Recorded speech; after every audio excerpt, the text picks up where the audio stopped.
Hello and welcome back to another episode of True Crime Metrix. It's here. It's finally here. The day we've been waiting for 5 years, you know?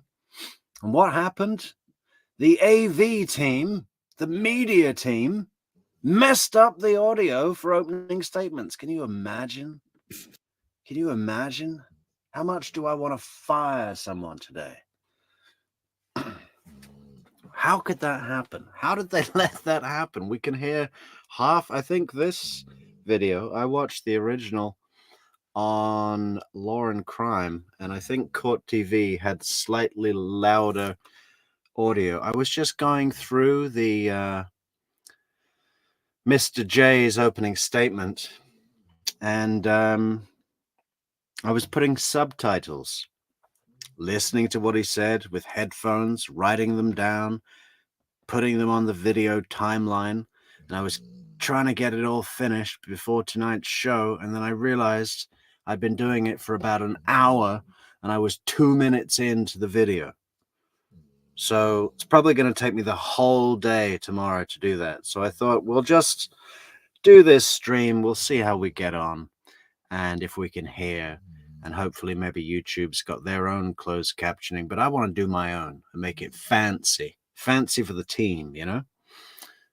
So that's what we're going to be doing tomorrow. But for tonight, we're at least going to be covering the prosecution opening statement and the defense opening statement from Mr. Owens, James Owens. Yeah, I didn't watch them all the way through yet, so it's kind of a fresh watch for me here.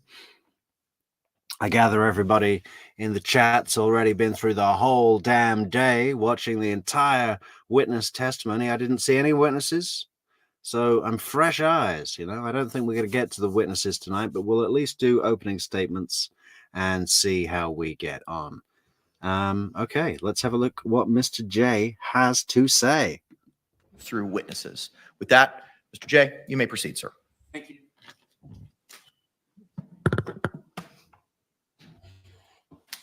Ladies and gentlemen, what the evidence in this case is going to show you is that this defendant zipped Jorge Torres shot in a suitcase.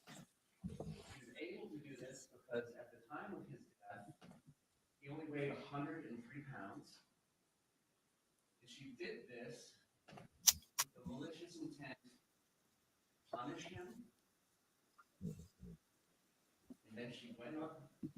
How can he stand there and actually say those words? She said in the interrogation, no malicious. Now Mr. J is being in complete conflict with that. And left him to take his final breaths on this earth alone. How many breaths those were, we don't know. The evidence is going to show that it was at least for about 15 minutes, because there's going to be 2 POs that the defendant herself took of this event. The evidence is going to show George Torres is dead because in this defendant's judgment. Yeah, Michael Myers, Dan Bailey, our friend in Ireland, pointed that out today, that she has a Michael Myers haircut. And I bet her favorite movie of all time is Wayne's World 2. Now, a conscious disregard for whether he lived or died, you will see. You think Wayne's World 2, or is she more of a Weekend at Bernie's kind of girl? Hear these videos. What I expect you will hear from a video that began at 11:12 p.m., 45 seconds, on February 23rd, 2020, in Orange County, Florida, is a suitcase on the ground, face down, with the zippers facing the floor. You will hear Sarah The defendant will say, "For everything you've done to me." For everything you've done to me. This punishment that I am carrying out upon you is for everything you've ever done to me. Sarah, for everything you've done to me. Sarah, fuck you. And then I love it when they swear in court, you know. They didn't do that so much in Duval County for the Michael Dunn trial, which we will be getting to. As soon as this trial's over, we're going straight to Duval County in Florida to watch Michael Dunn. It's going to be fantastic. Subscribe to the channel. the defendant laughs. Sarah, fuck you. And the defendant laughs. Sarah, stupid. Sarah, that's my name. Don't wear it out. Sarah, I can't fucking breathe, baby. Seriously. Yeah, that's what you do when you choke me. Sarah. Yeah, this is my retaliation against you for that time and those times when you choked me. Sarah. Sarah. The defendant laughs again. Sarah, I can't breathe, babe. She laughs again. That's on you. Sarah, I can't breathe. She laughs again. Unintelligible words. And I would submit the evidence is going to show, because of the intoxication from alcohol, is the next thing she says. Sarah, Sarah, Sarah, I can't breathe, baby. That's what I feel like when you cheat on me. Sarah, fuck you. I can't fucking breathe, Sarah. You should probably shut the fuck up. Sarah, shh, is the last thing. Shh.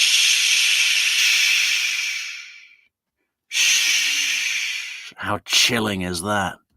You will hear the defendant say to Mr. Torres as he is face down, zipped shut in a suitcase. That, again, began at 11:12:45 and lasts just over 2 minutes. At 11:23 and 3 seconds p.m., there's a second 22-second video, and it's the defendant zooming in on the suitcase. And all you hear during this 22 seconds, after he's been in this suitcase since at least 11:12 p.m., is one more time, Sarah. I think it was a lot longer than that, you know. That's when the video started.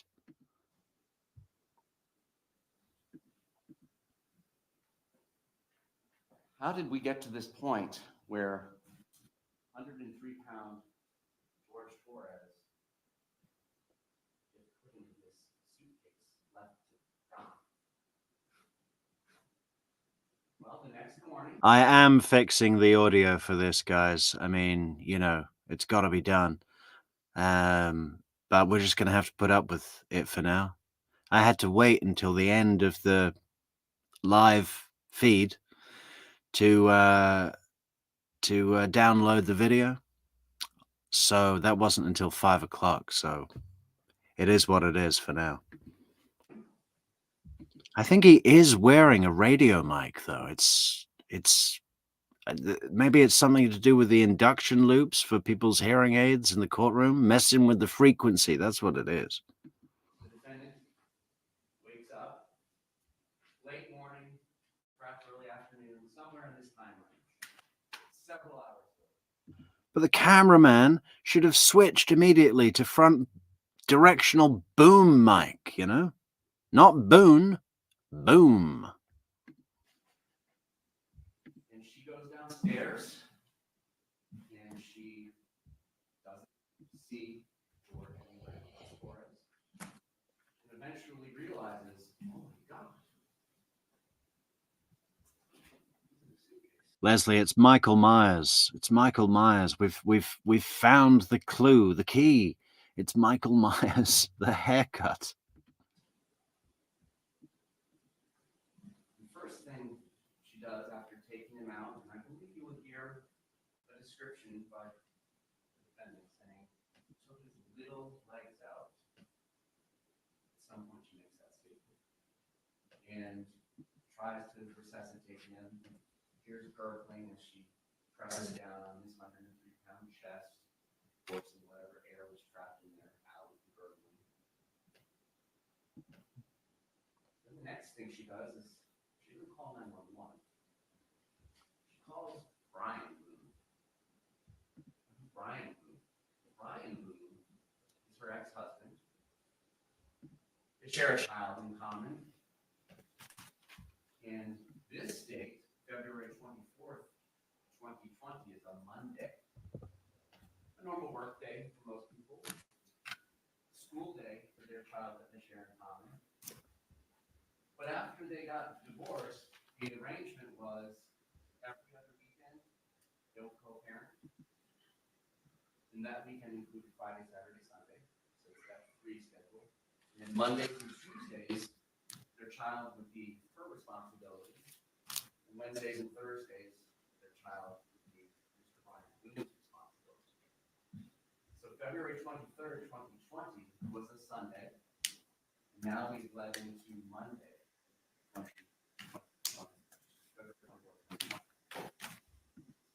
Yeah, I think you're right, Spacey. You know, at least the cameraman's panning is okay, but you know, it's not that difficult. You know, there's basic principles of filming people talking. It's not tough.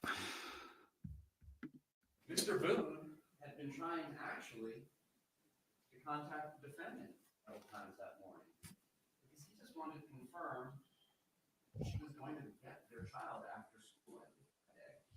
And there had been a history. Hey, thanks so much for the super sticker, Laura. Thank you kindly. Reliability issues on that issue on her part. So you will see in the phone record, he calls her. Then she finally calls him back instead of calling 911. And being the nice co-parent that he is, he comes over. It's a short drive, about 10 minutes. And as she's explaining to him what the heck is going on, he peeks in through the front door of her townhouse, which allows you a view all the way to the back sliding glass door. You're going to see that her kitchen is off to the right. There's a doorway that you can see all the way through. And on the back side of the kitchen in the breakfast room area, there's tables and stuff. There's also some blue legs sticking out in view. Brian Boone said, Just imagine Brian Boone, you know, he's been calling Sarah because it's her day to pick up their son, and you know, what had become characteristic of Sarah's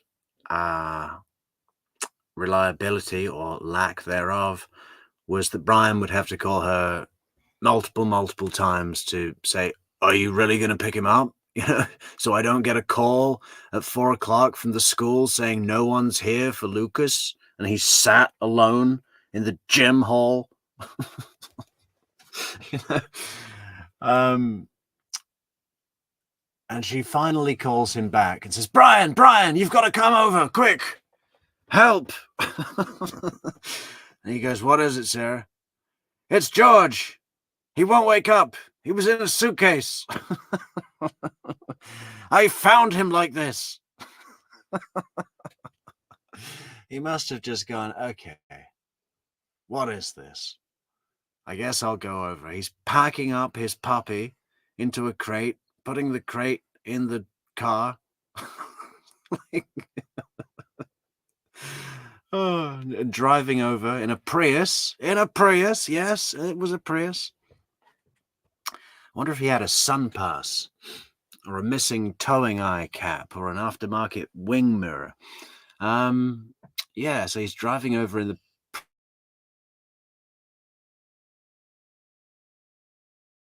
supposedly knocks on the door. Sarah Boone opens the door. Brian walks in, just steps into the room and sees legs sticking out of a bag. No movement, no sign of life You've got to call 911. I'm going to wait outside. What a morning. Oh. Says, check, please. You need to call 911. He doesn't set foot into that house. He does wait outside, though, being the good co-parent that he has. So now, after having first called her ex-husband, after having first waited for Brian Boone to come over, the defendant makes the 911 call.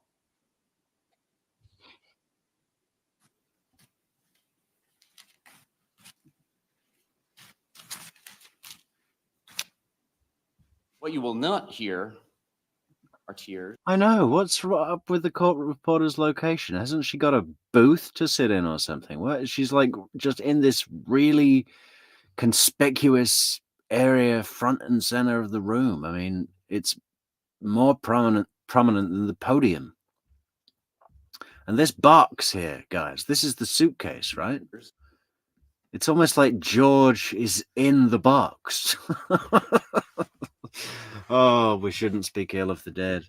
But, God, do you not think they could have put it, like, behind this table? this whatever you call it? What do you call that? Like a... What is the name for that? You will not hear sorrow. You will hear a certain level. Seriously, does it have to be right there? And the fact that it's not even straight up, it's just at this angle, it almost makes it look like it's alive. It's got a little face, nose and eyes, an arm, a collar. It's like a box penguin. It's like if your kid brought that home from school and says, "Look, I've made you a penguin." You'd go, "Yeah, that's great. Looks really lifelike." I feel like I'm at the South Pole already.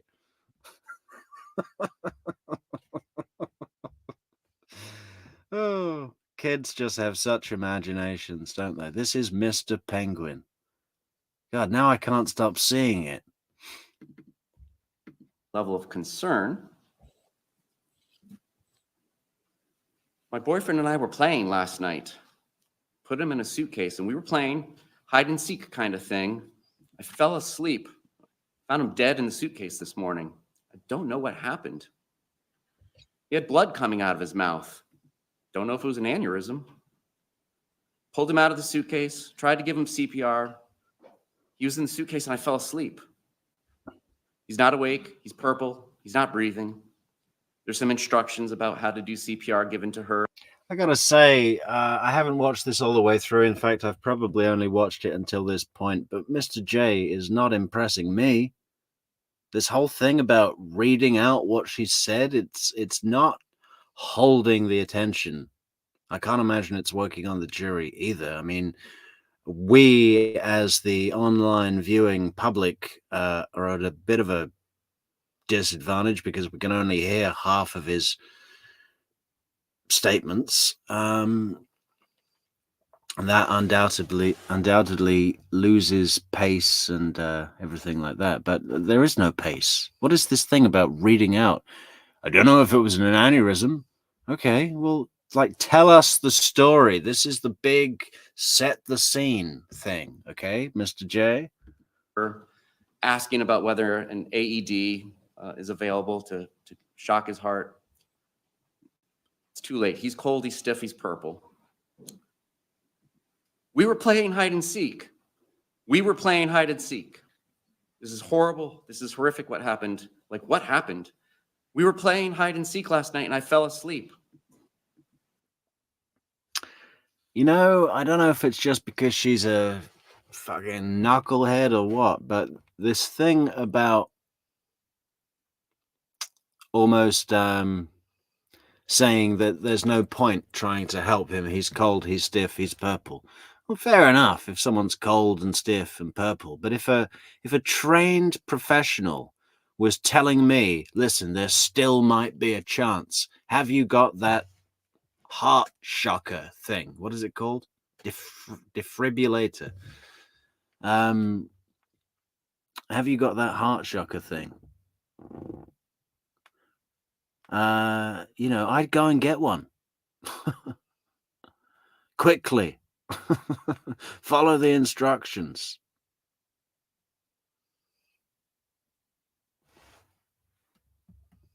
No, it makes me think that maybe she'd been up for hours trying to set the scene, maybe. This painting and puzzles. Did that really happen? Or was she just setting the scene?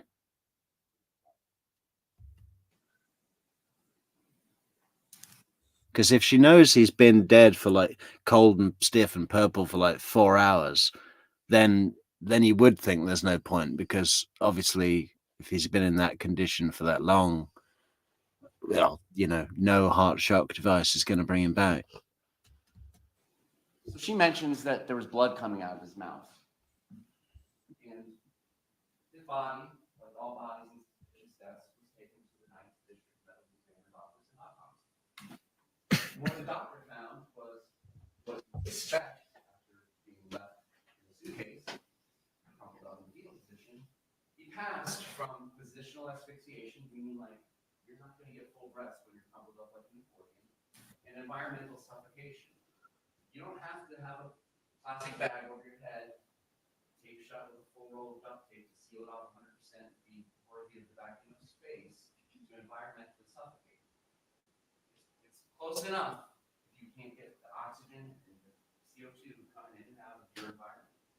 But she also did notice, he suffered from blunt force trauma on his torso, in his face, his mouth. She'll use words like contusion. Will help her explain confusions and bruises. She'll use words like hematomas. Will help her understand for you all that means bleeding under the skin and blood. What you expect from a bruise, that's why they're running through. But he had all this additional trauma. He had trauma on his fingers as well.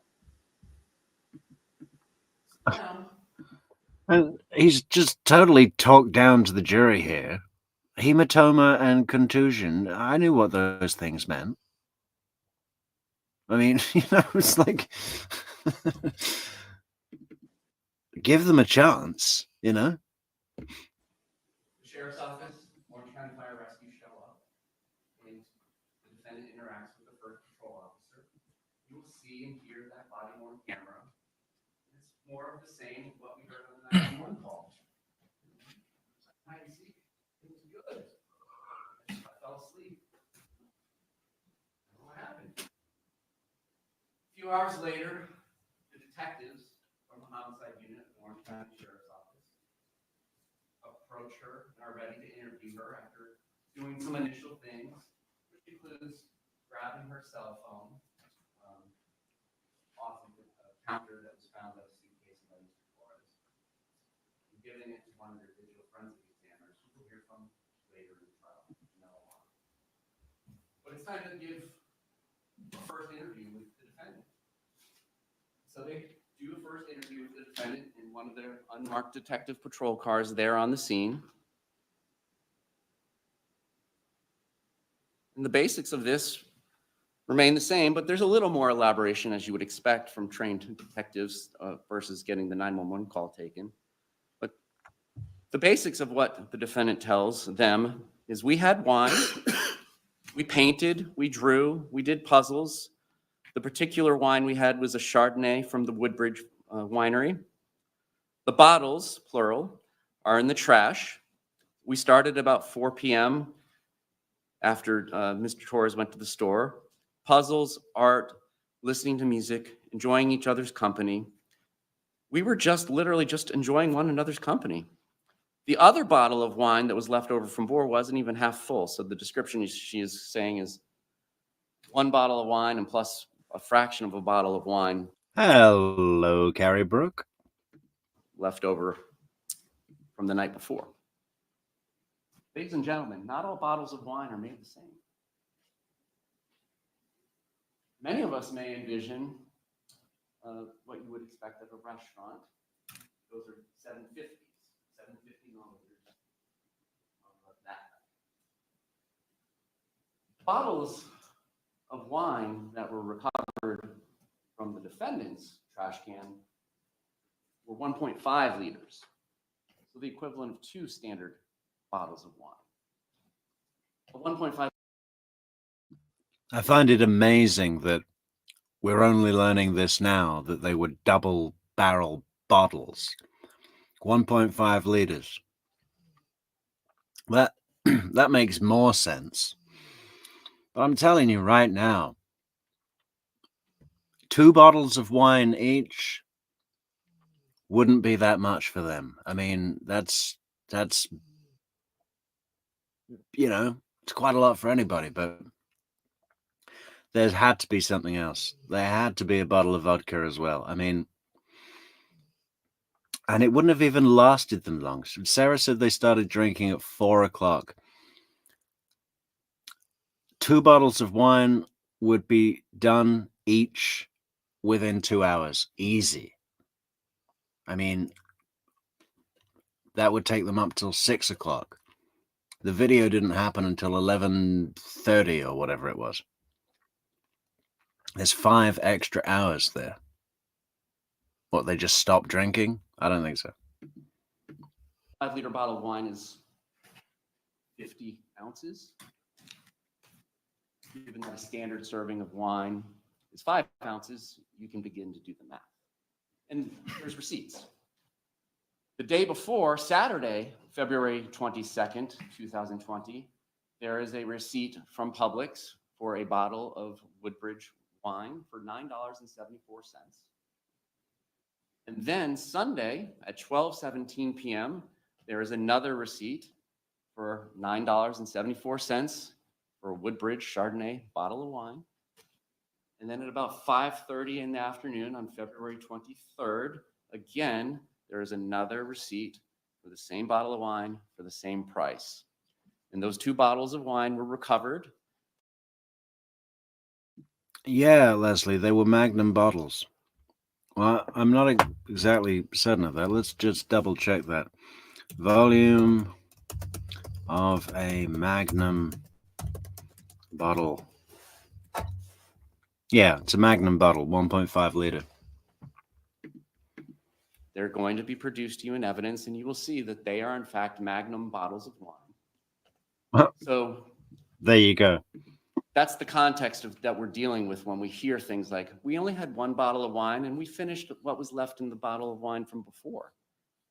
Well, ladies and gentlemen, there's 2 1.5 liters that apparently were consumed by a 103-pound man and the defendant, who is in the same weight class.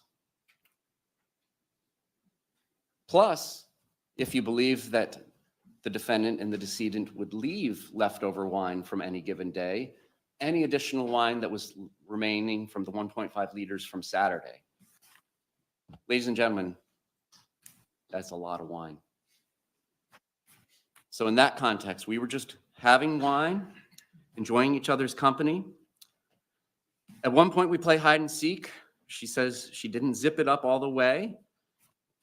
There was enough room, in her words again, there was enough room for his little fingers to get out. We were still having a good time and whatever. And basically, I don't know about that, Benton. As far as I'm concerned, a glass of wine is 250 milliliters,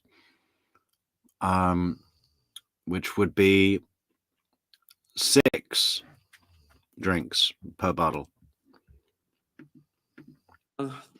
Mr. Torres is stressing out about jobs, his ex-wife, about money. And so they're just doing puzzles and doing things to keep his mind off of it. Doing art, playing with the dogs, dancing with the dogs, playing hide and seek. We were always trying to outdo each other where we could find each other the best.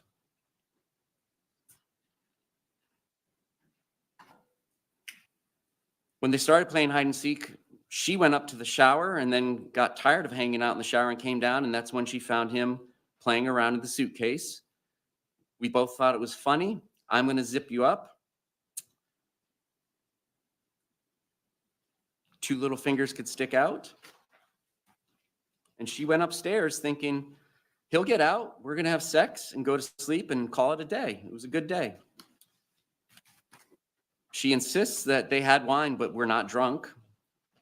You will be able to assess that for yourselves when you hear the recording she made. No ill will between us last night. Last argument, maybe last week. Don't really argue. We came home, drink, smoke, did art, listen to music, play with the dogs. We drink what we can afford. We used to be able to afford liquor, but now we can only afford wine. And that's how that day ends with the police.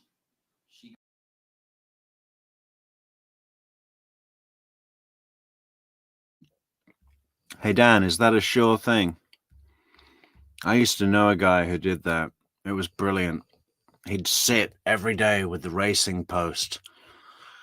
And if he called you up and said, put everything you've got on this horse, you know, I might go up to 30 quid. It's probably all I had anyway. But it would win every time. Yeah. How do I even pronounce this? Kyprios in the 120 at Ascot tomorrow. He goes and sleeps and stays at her ex-husband's house the night of February 24th and 25th. What they are doing, and by they I mean the Orange County Sheriff's Office, in part. What's the odds on that, Dan? That's when they discover the two videos that I just described for you. And there's other things in the phone, which I will discuss with you in a little bit.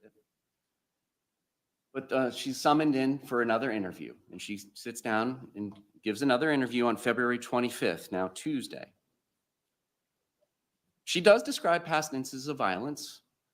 You're going to hear about that. She's going to say, Mr. Torres had hit her with a curtain rod about a month ago. Since then, though, like, we've been good. I've been good. She describes that he comes at her all the time. He comes at me. So it's either I flee or I try to go upstairs and go to sleep. That's usually what it is. I don't know if you talk to Brian, her husband, about any of that, but most of the time I flee and I go over there. There's a discussion about why she stays with him, and you'll hear that for yourself. She will say that she doesn't really want to drink. She just takes an occasional drink. She drinks to placate him, Mr. Torres. She says that you're going to see phone videos of Mr. Torres smashing her TV in the past, like a month earlier. You may see that too. But she doesn't get drunk. When she drinks, she likes being non-compos mentis, her words, not mine, having her wits about herself.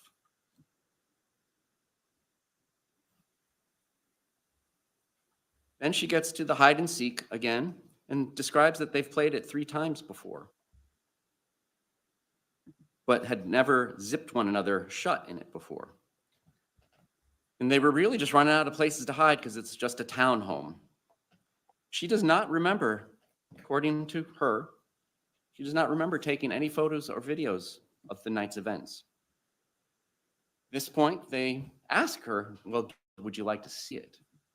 And she says, I can't watch this. I flipped him over. I flipped him over, and that's where it was. Guys, this is killing me right now. That's why I flipped it over between the 2 videos. I didn't do anything intentional. Discussion over whether he had enough room to get any of his fingers out from the zipper. My intention was not to leave him there. We both got in there. Both of us were in there.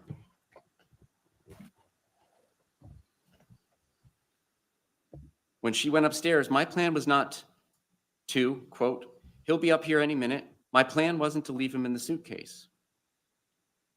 Why is all this going on? It's the drinking. That's what it is.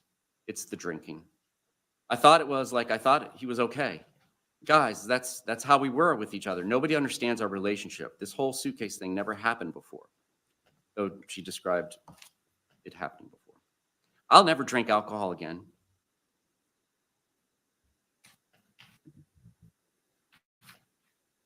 She insists that she has no injuries on her. And you don't have to take her word for it, because they took photographs of her and there were no injuries on her. She insists over and over that there was no violence that day.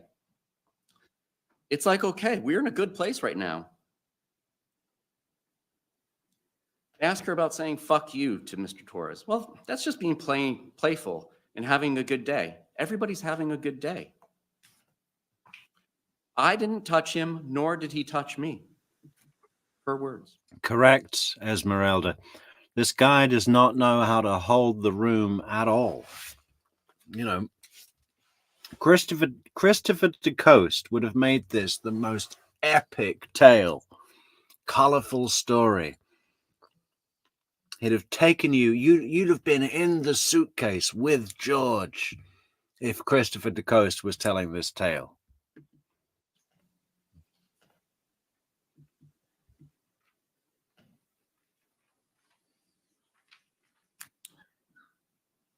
What else is found on her phone?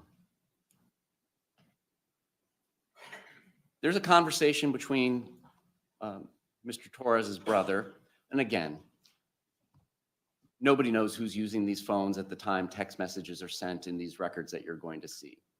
But it's indicated that there's a communication between one of the decedent's brothers and the owner of the phone that was taken that belongs to Miss Boone.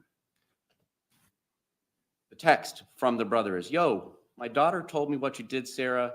I don't want you around any of my daughters or nieces, nephews. And that's Christmas 2019, just under 2 months before this event. She replies, or the person using her device at this time, ugh, your quote unquote dad hit me in the face. The next text is, hide and seek, I shall.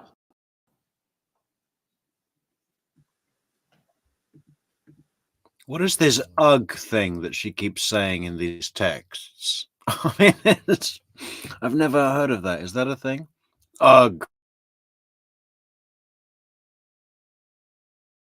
And speak, you know. Ugh. Hide and seek, I shall. I mean, that almost sounds like a Shakespearean line.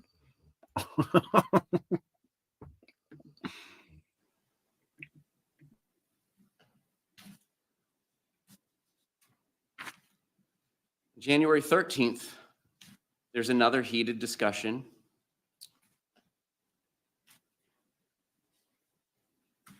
She describes it on January 13th in a text to Mo, the brother again. It's a Torres thing.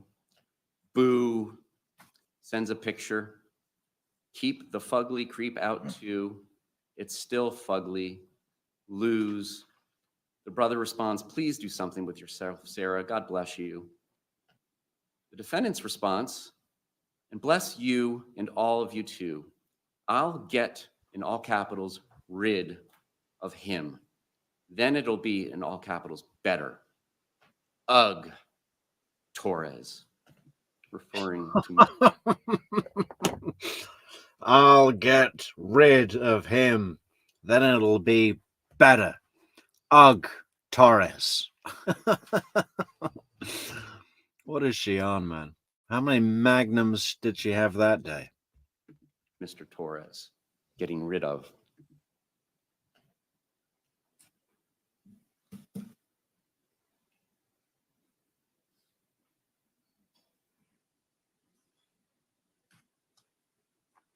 And that's the case. That's what the evidence is going to show. But we, the state of Florida, and the members of the jury in our journey through this case, are all going to come up to a door that says, danger, keep out, stay away, by court order.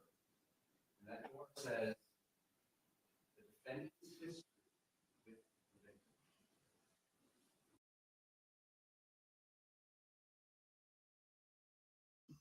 Veronica says that she is 5'1" and about 120 pounds and made her dude zip her up into part of their luggage, and it was terrible. She tortured that poor man. Rest in peace, George. Did you do that as an experiment for this case, like to see what it was like? This is a door we shall not enter without permission and invitation. Halloween's in like 13 days. Part of the vampire lore is vampires can't come get you in your house. Well, I participate during this trial. We're going to be invited in to the defendant's past relationship with the previous couple of years with Mr. Torres. And as we come inside this room, at her beckoning, we are going to have things pointed out that she would like us to focus on.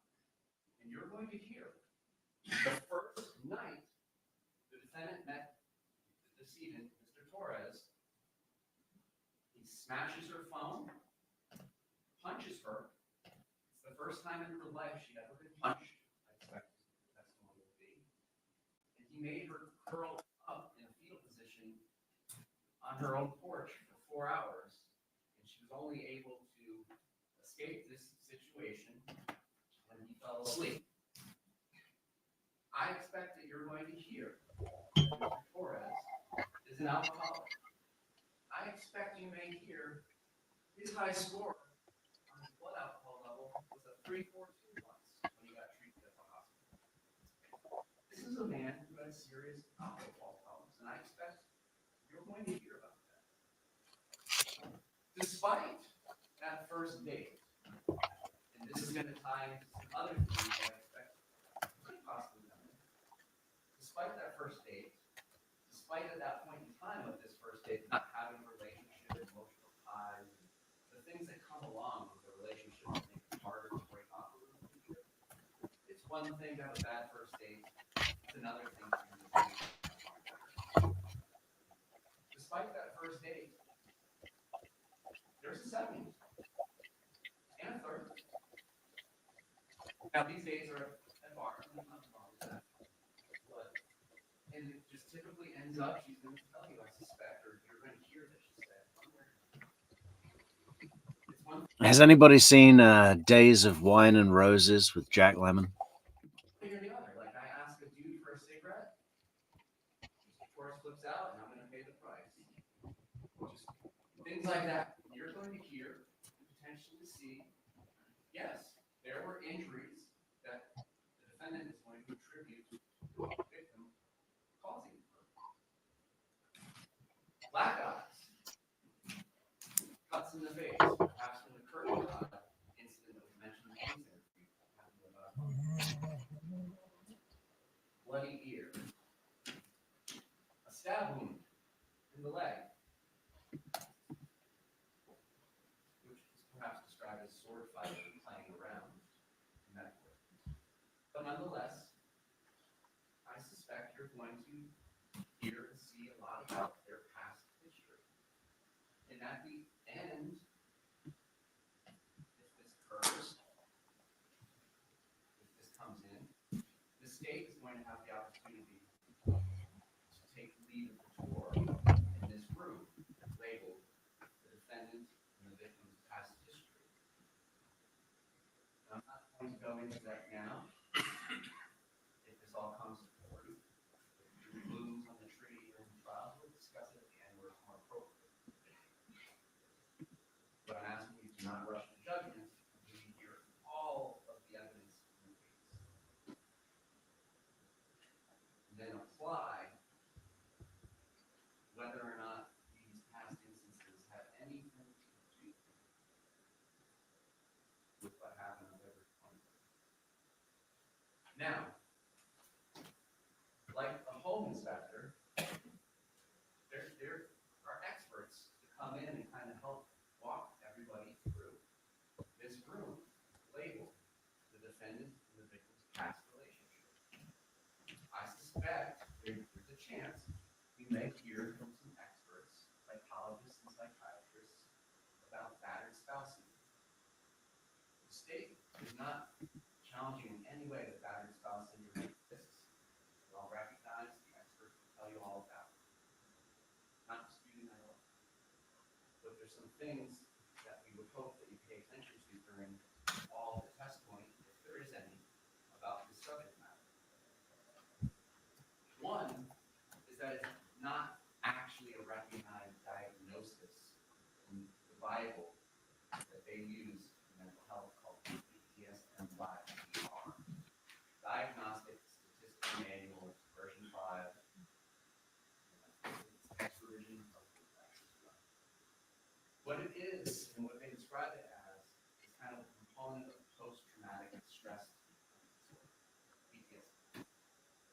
But because it's not actually in the book, it's like a recipe book. It's like our statute books. You go into this book and say you have a particular disorder or diagnosis. It'll say, well, This might be the worst opening statement I've ever seen. I mean, I think Chicken could have done a better job. This is now he's talking about his recipe book for lawyers.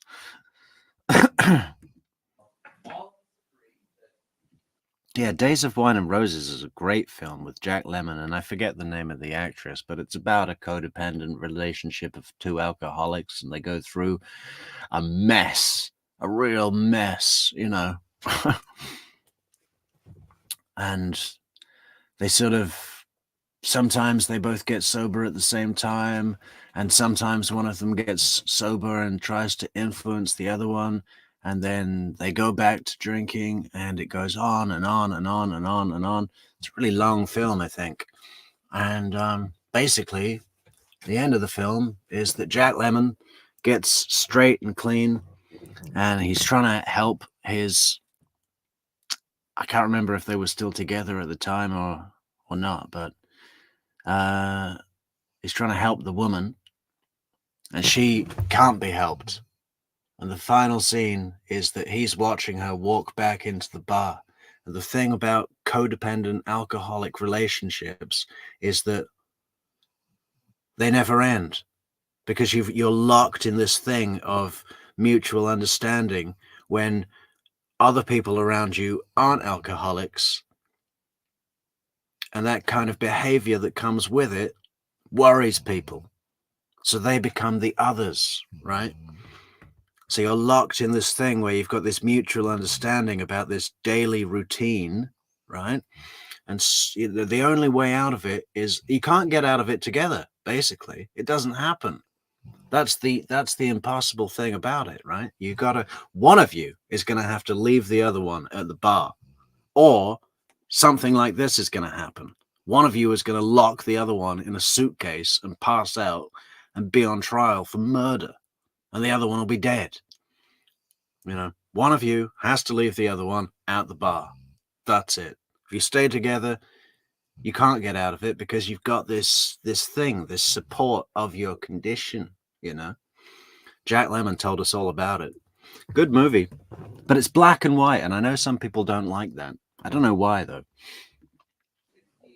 These three elements, like elements of crime, some of these elements have to be prevalent for a certain amount of time, so on and so forth. You imagine it's a cookbook. Gives you the recipe for a diagnosis. But because it's not in the cookbook, you may get some disagreement about what it means between experts. It's kind of like grandma's recipe handed down from generation to generation without being right. But what I expect you'll hear is, it's important for people who don't have experience. Oh, you're a Glenn Ross fan, Veronica? Fantastic. Okay, I've got a real treat lined up for you. I've been working on something for just in my mind for a couple of weeks now, here and there. But yeah, Glenn Ross. It's coming. It's coming. Keep your eye on the show. Certain abusive relationships that are violent, to understand the control that can be exerted over an intimate partner by the other one, isolation, psychological violence, emotional violence, physical violence, sexual violence, which I suspect will be described for you as well by the defendant, perpetrated on her by the decedent.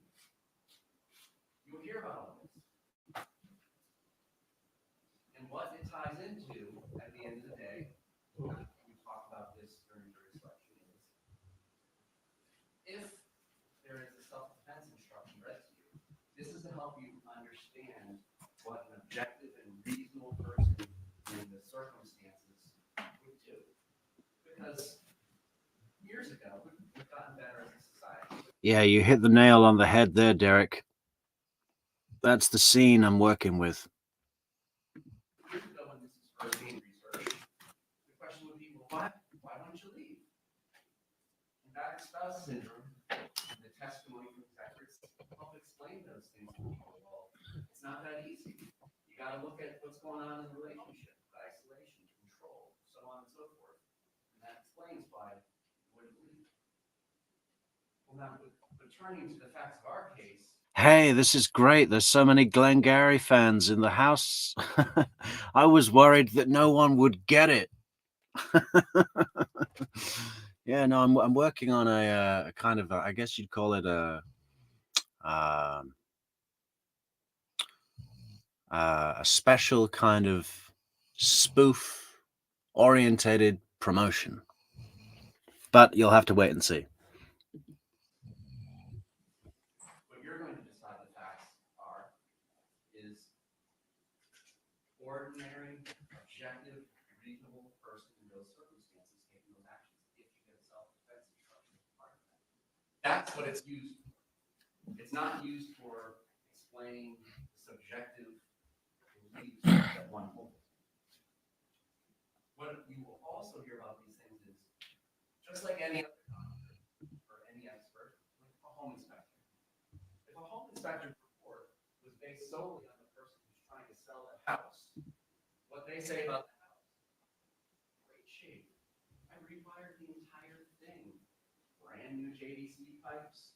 This sucker's good to go. I'm great with this. You're not going to take that home inspector's report unless they lift the hood, kick the tires, do all the things that the box on here. This is weak. This is amazingly powerful. The judge has gone to sleep. The box is about to fall off that metal roller thing, trolley, dolly, whatever you call it. This guy, I forget his name, the black guy, he's missed his bus. The court reporter's like, what's the point? Why am I going to write this down? You know? Sarah's probably thinking, this is good for me. This is good for me. He's terrible. I was there and I have no idea what he's talking about. You want an expert.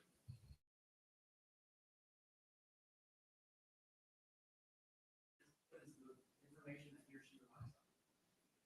They will say, yeah, you gotta take into account the credibility of the person who's giving you the story. Even if it's the patient, the client that is saying all these things happen to her. You gotta find proper information. You gotta check. Nice, Esmeralda. The box is falling asleep.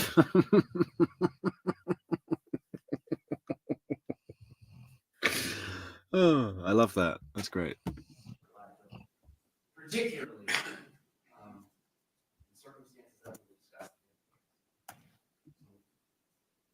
Another thing that they're going to tell you is just because there's Good point, Carrie. What is the deal with these cohorts surrounding the judge? It's like some medieval, what are they, knights?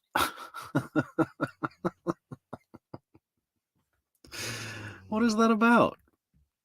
That doesn't normally happen. a bunch of violent nonsense going on between two intimate partners, it doesn't mean that spouse syndrome applies. Some people can go home and fight like cats and dogs. That's just their day, and they get over it. They live their life and find another day. Their cycle just spins like that.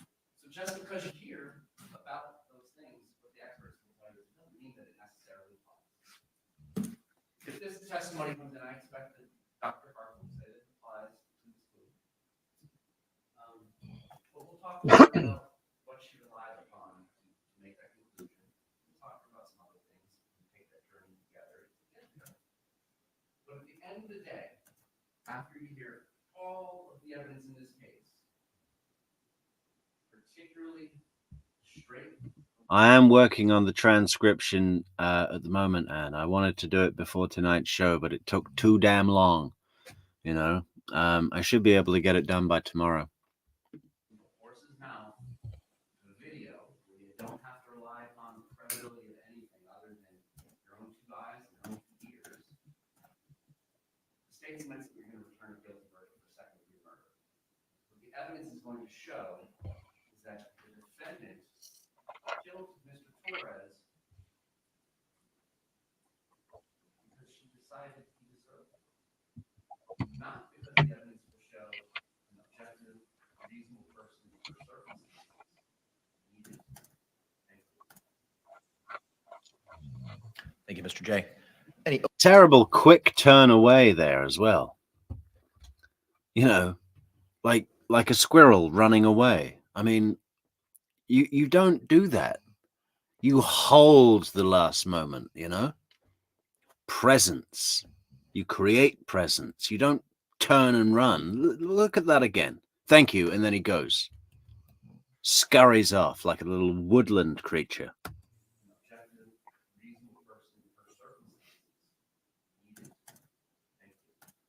Terrible. Thank you, Off. Mr. J. Any opening remarks by Can't believe that.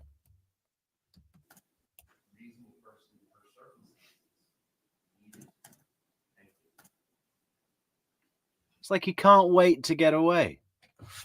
What was that, nerves or what? You know, if you can't take the heat, get another job. Thank you, Mr. J. Any opening remarks by the defense? Judge, can we invoke the rule? It has been. I've already advised the witnesses. Okay, the rule of sequestration will be invoked. Thank you.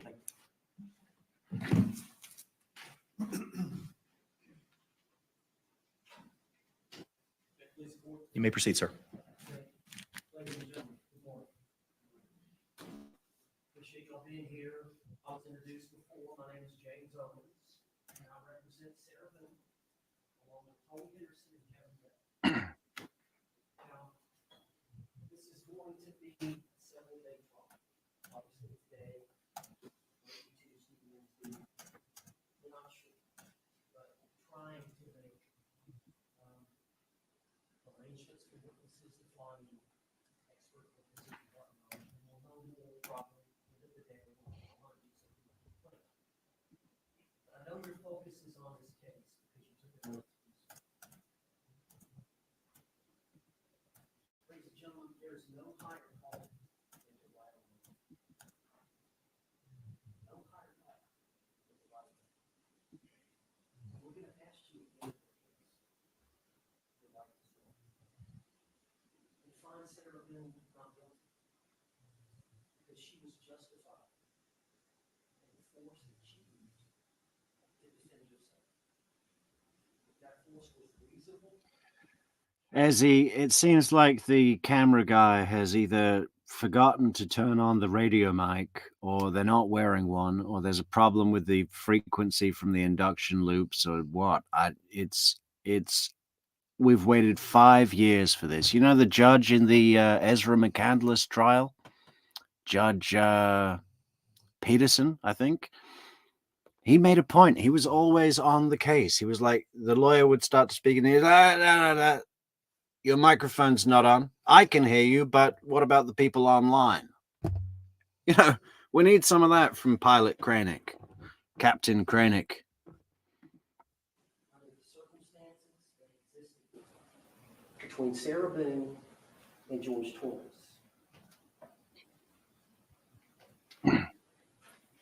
Sarah Boone and George Torres were down and out, as you can be.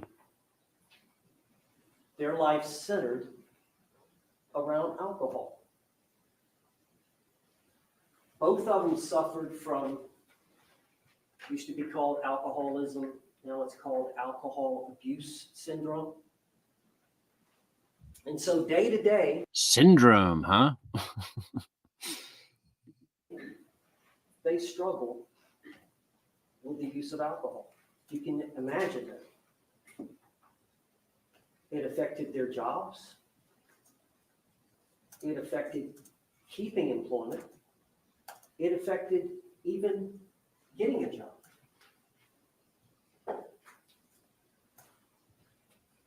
As codependent as you can be towards each other. And you're going to learn with all that was domestic violence. And that George Torres physically abused Sarah Boone. And she suffered from the effects, the psychological effects that one suffers from repeat violence from an intimate partner. They were together over 3 years, and there were several prior incidences of violence. We've got the photographs. There were incidences where police were called who took photographs. So you're going to be able to see the evidence. And we believe the court will instruct you at the end when you're considering self-defense, which we call justifiable use of non-deadly. Right, he's 3 minutes into this, not even that, and this is steamrolling Mr. J's presentation. You know, I mean, he's not got going. Let's see where he gets to. But this is just so much more presentation energy, making points. You know, Deadly force or justifiable use of deadly force that you can consider the prior acts, the history of violence, the prior difficulties that the parties had, and considering her set of circumstances that she was faced with in making the decision to use reasonable force under the circumstances. And the most important thing I can tell you here today is keep an open mind. There's two sides to every story. You're going to hear the state's side, them attempting to paint her a certain way, as they've done here today in opening statement. And then you're going to hear another side. And you're going to have to weigh that, all the evidence, the credibility of the witnesses, the photographs, the videotapes, and come to a conclusion.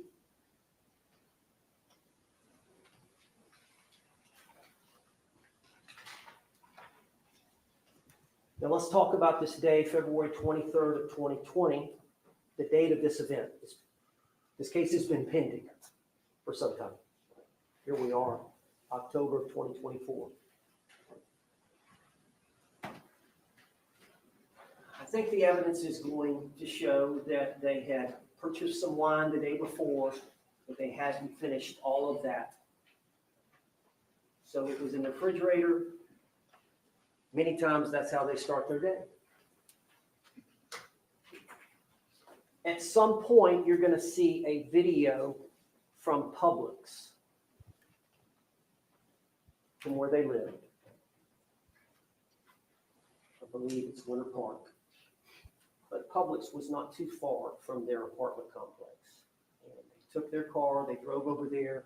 So you're going to see a videotape from Publix of them both going in the store about noon, and they come out with one of those larger bottles of the wine.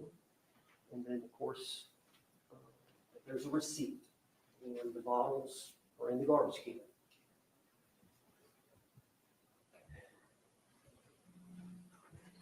Of course, there obviously is an attraction between the two. And as everybody knows, couples can have great times where things click, everybody gets along, and then we can have episodes of disagreement. And how are those resolved? Really, is what this is about. How are disagreements resolved? But George was very jealous of Sarah. And you're going to hear the testimony about that. And that he cannot, in certain situations, he can be very charming. But when his level of intoxication gets to a certain level, is when he gets sad, moody, and a lot of times eventually it involved forcible sex with Sarah Boone or actual physical violence against her.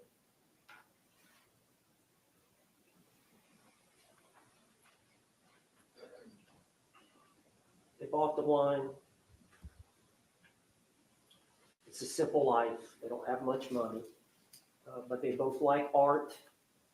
They did that for a while. They both like puzzles. They did that for a while.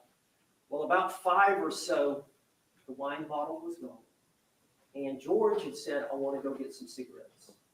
So there's a convenience store right close by their apartment complex. And Sarah thought he was just going to walk over there and get cigarettes and come back.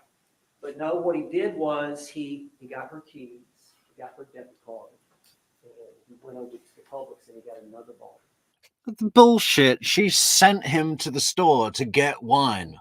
It's like, oh, the bottle of Chardonnay, the 1.5 liter bottle of Chardonnay's all gone. We better have an early night. George just went to get cigarettes. Next thing you know, he's walking in with a bottle. He stole my debit card. Bullshit. No alcoholic stops drinking at 5 p.m.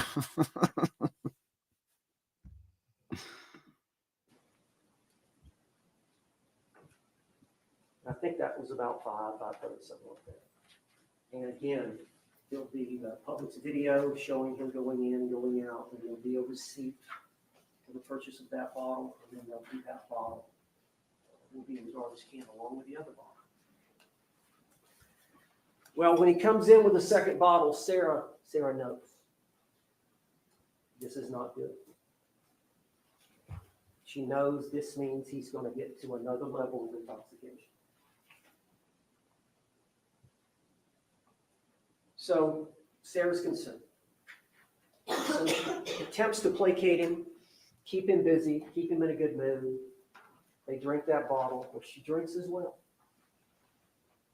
And at some point, they're intoxicated at a high level.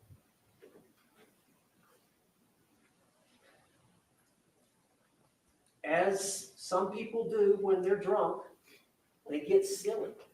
Wow, they shopped at your local Publix, Esmeralda. Is that true, really? Wow.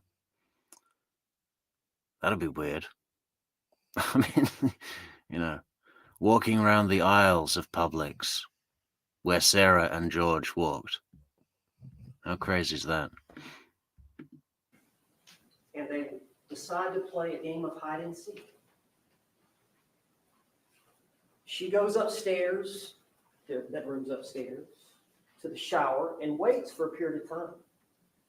And he doesn't come to her. At some point, she gets cold, she gets tired. She wants to go see, well, maybe we got it mixed up. Where is he? So she goes downstairs, and they had gotten a suitcase down a week or so ago. It's an old suitcase that they were going to donate to Helping Hands or Goodwill or somebody, and they were putting some items in there. And it's a broken down suitcase. It's a large suitcase. They both weigh about 100 pounds. And they don't eat good. Malnourished to a large degree. But the pull handle is broken off. And they've attached a little paper clip that's got the rubber around it. And that's how they hold it back and forth. Well, she comes down the steps. She sees him getting in and settling in the suitcase. So she walks over there, and they see each other, they smile and laugh, and she zips him up. And she zips him up, and they laugh for a while. And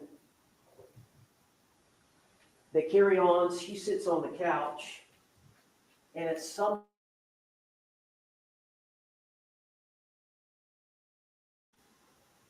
now his face is facing the zipper, and she's got 2 or 3 inches that she's opened it. And she doesn't know. They're intoxicated. She doesn't know whether he's just saying that to try to get her to get him out or what. But he's a captive audience. Physically, they're the same size, but he's much stronger than her. If they got in a fist fight, he would win 100 times out of 100. But she's got him now. He claims he can't get up. He has to sit and listen. It's a unique form of physical restraint. And so she lets him have it. Says things she shouldn't say. You'll see the video. It's about 2 minutes long. She videotapes it. She sits on the couch and turns her phone on and videotapes it for about 2 minutes.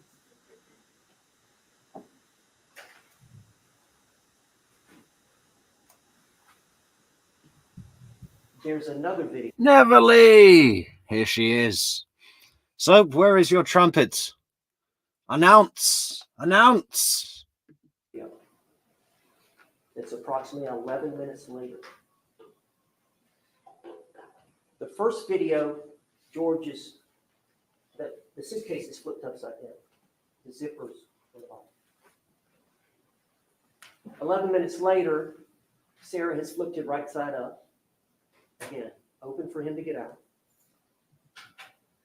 And it's only 22 seconds. And you hear George say, Sarah. And that's it. Now, the key to the case is that 11 minutes. And what happened during that 11 minutes. Okay? That is the key to this case. Sarah Boone will take the stand. What happened during that 11 minutes? What happened during that 11 minutes is that George got out of the bag and strangled Sarah almost to death and said that if she ever did that again, then she was finished. And then he showed her a kitchen knife and put it to her throat and then got back in the bag, and Sarah made another video and thought, I'm not letting him out of there. That crazy maniac just tried to kill me. I'll have to use self-defense. She will explain what happened. She will explain why it happened.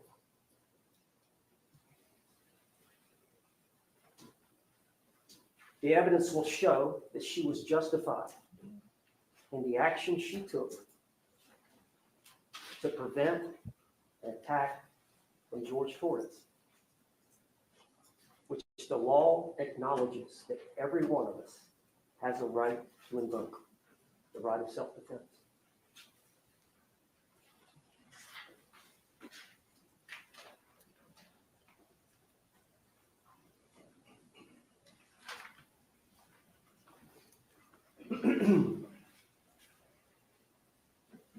You can hear from the medical examiner. She is going to tell you about some bruising on George Torres. Of course, he was in the suitcase a while, deceased, we believe. And that changes things a little bit, as the medical examiner will explain, but there's some bruising. Sarah's going to explain that to you. Why that happened. What were the circumstances surrounding that? Involving a bat. Her son. What were the circumstances surrounding that involving a bat? She hit him with the bat. I mean, where else are you going with that? Sarah's going to explain the circumstances around the bat hitting curtain rod incident. He stabbed me in the leg with a fork. Comes and stays with him from time to time. He has his own room. He has several of his things there. And there's a bat downstairs. The same bat that George Torres used, and there's a video where George is threatening Sarah. And he's swinging the bat at the TV about as hard as he can. And he does it about 6 or 7 times. You'll see it. Sarah's recording it. And it's... I'm picturing this 103-pound tiny man with like a, what do you call it? A Nerf soft play bat trying to break a TV, but he can't even like knock it over. During an argument, and he's trying to intimidate.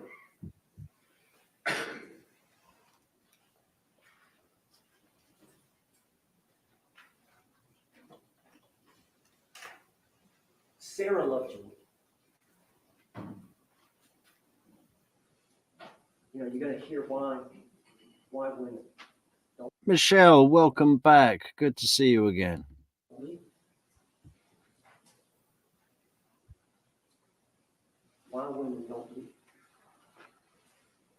And you're going to hear about Sarah Boone and her struggles, her mental health struggles.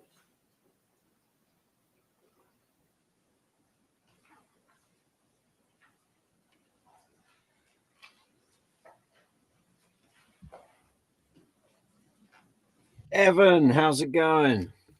Sarah had no intent to kill. Prosecutor mentioned she liked him to die. Farthest from the truth. She loved her man. She hated the abuse. She couldn't leave him. She tried. She tried kicking him out 6 or 7 times. He kept coming back. She changed the locks. He kept coming back. She didn't have the family. She didn't have the support. She was weak, vulnerable. You're going to hear it all. You've got to take that all into account to try to understand what happened and the circumstances surrounding this tumultuous relationship.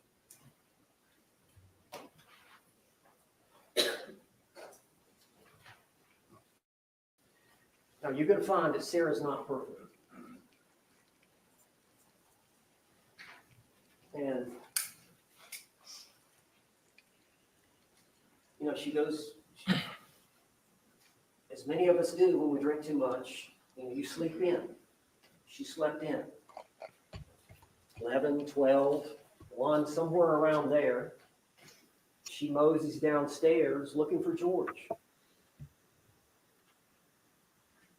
Thought he was on the computer looking for a job. She looked outside. Maybe he's out smoking a cigarette. Yeah, I'm on the computer looking for a job, you know.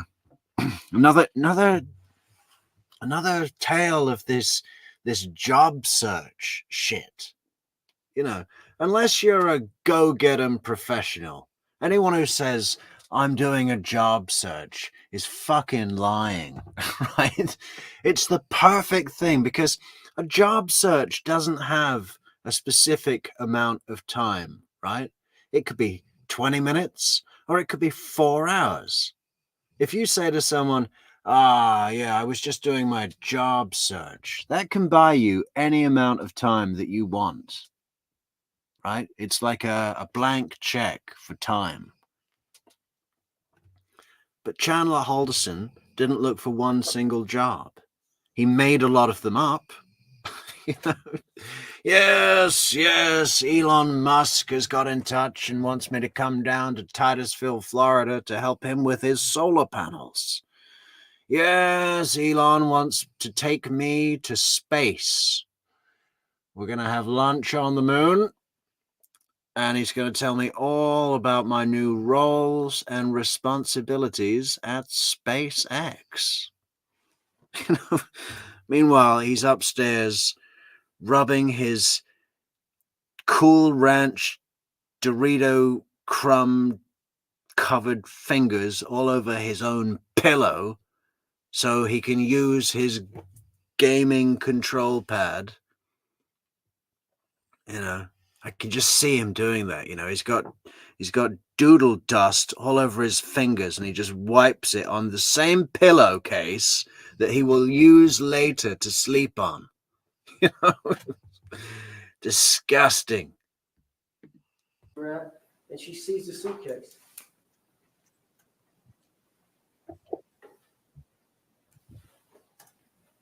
What was that?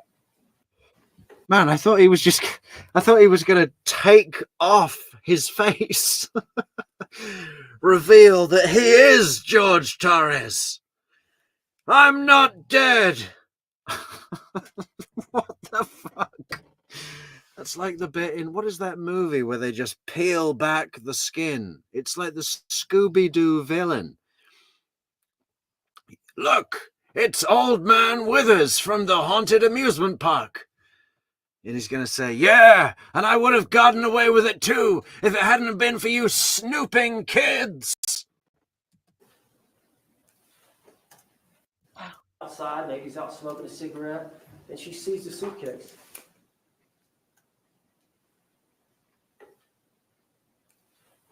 Fucking hell. Scary. What was that? That was like something from Men in Black.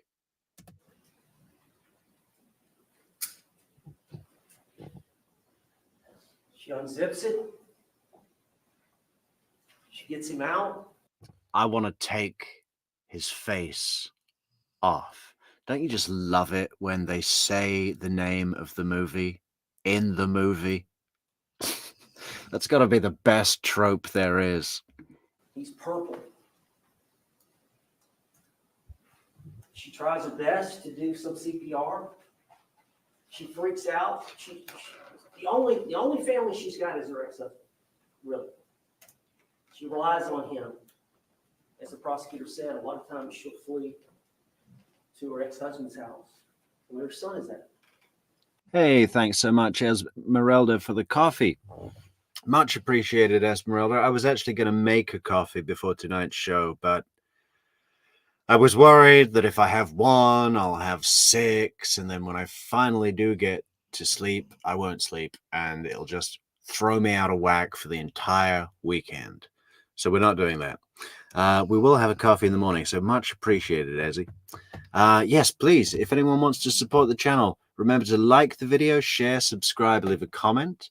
There's super chat, super like, super thanks, super sticker on the YouTubes, or the best place, our favorite place to support the channel is buymeacoffee.com. Link in the description. Also, Patreon memberships available, merchandise at merch.truecrimemetrics.com. Fantastic merch, and social networks. Join us on social networks for fantastic, splendid updates.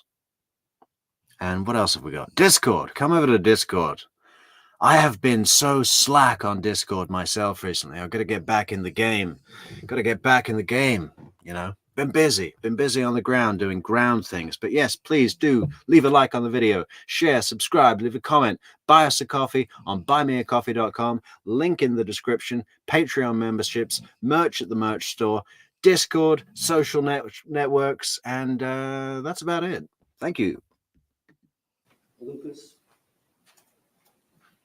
It's the only thing she knows to do. She was kind of a sheltered daughter when she was younger. And Derek, if you're still here, man, yeah, I'm working on the plug.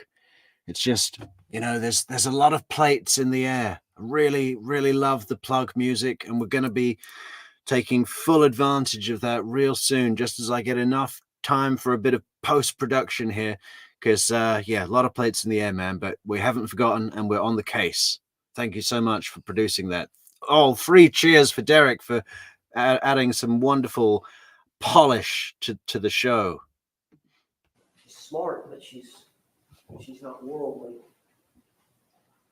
She calls Brian. What do I do? He said, I'm coming over. Please come over.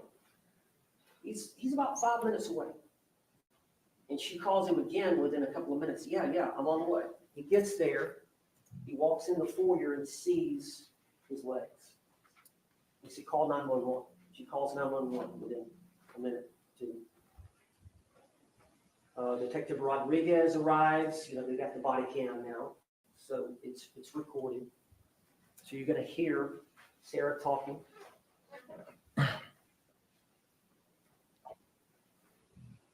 But Sarah's freaking out. Sarah's thinking, and I'm somehow responsible.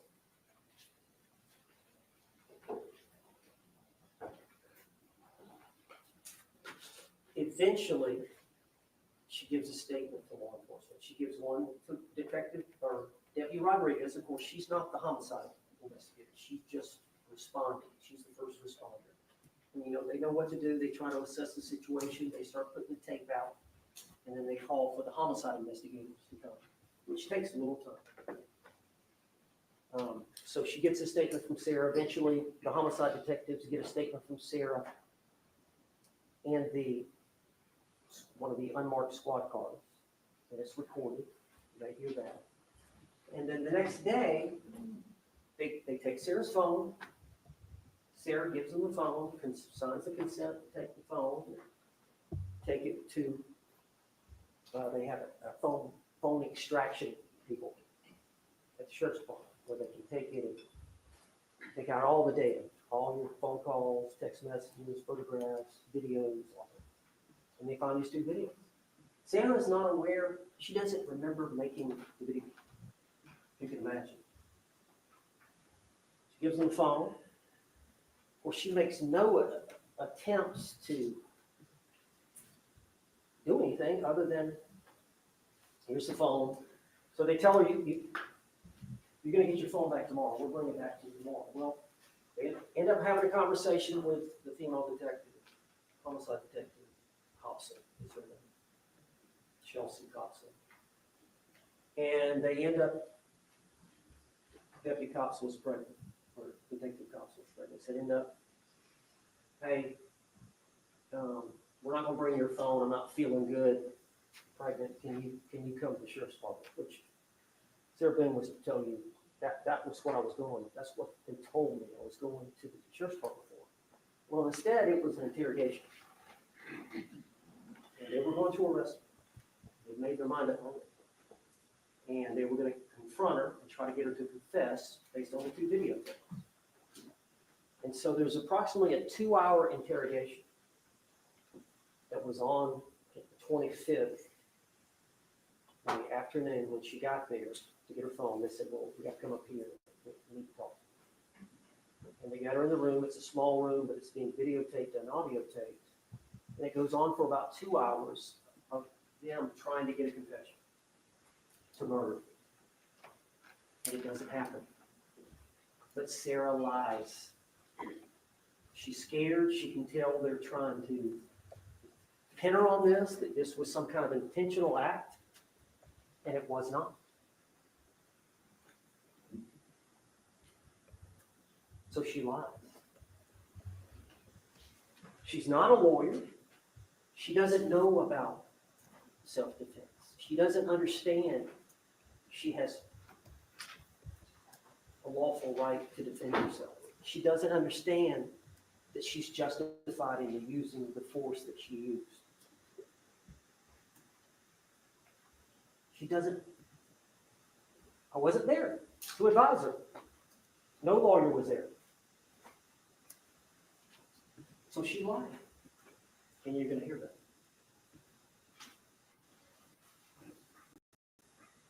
So you're going to have to balance that versus her taking the stand and testifying before you. And we simply ask that you look for the evidence of cooperation of her testimony. It's going to be later, probably next week. The judges will tell you in reading instruction on evaluating a witness's credibility. And they'll talk about cooperative evidence, other evidence that's consistent with the testimony that Sarah Boone will give you. So you're going to have to weigh that. Yeah, we're going to have to weigh that, Mr. Owens. Sure. I mean, trials are there to be won, right? And Mr. Owens seems to be taking full advantage of that prospect. I mean, it's not great. It's not a great opening statement, but considering what he has to work with, I think he's done fairly well in terms of being relatable to the jury, getting his version of events across to them. Remember, none of us would be qualified to sit on this jury. We know too much about the case, right? The jury although they may have heard something and even formed opinions. They have at least said that they are able to put those opinions aside, if indeed they did have them, right? So let's just say, for argument's sake, that the jury are coming in cold. If we were coming in cold and watched Mr. Owens and watched Mr. J, who would have held our attention more greatly? You know, it would be Mr. Owens so far. It's to play for, is what I'm saying. In her testimony.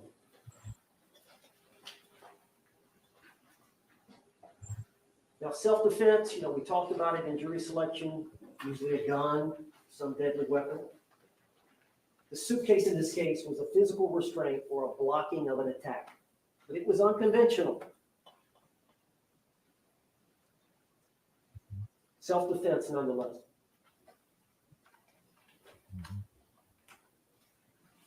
Now, as I said, the struggles that occurred, many of them involved the police. So you're going to actually hear from some of the police officers. Maybe some body cam footage. You're going to see some photographs that they took of the injuries to Sarah Boone. And some of the videos you may see of her in a very happy, joyful type of thing. Well, number one, she's intoxicated. Number two, she's safe. Police are there. So her attitude is not one of distress.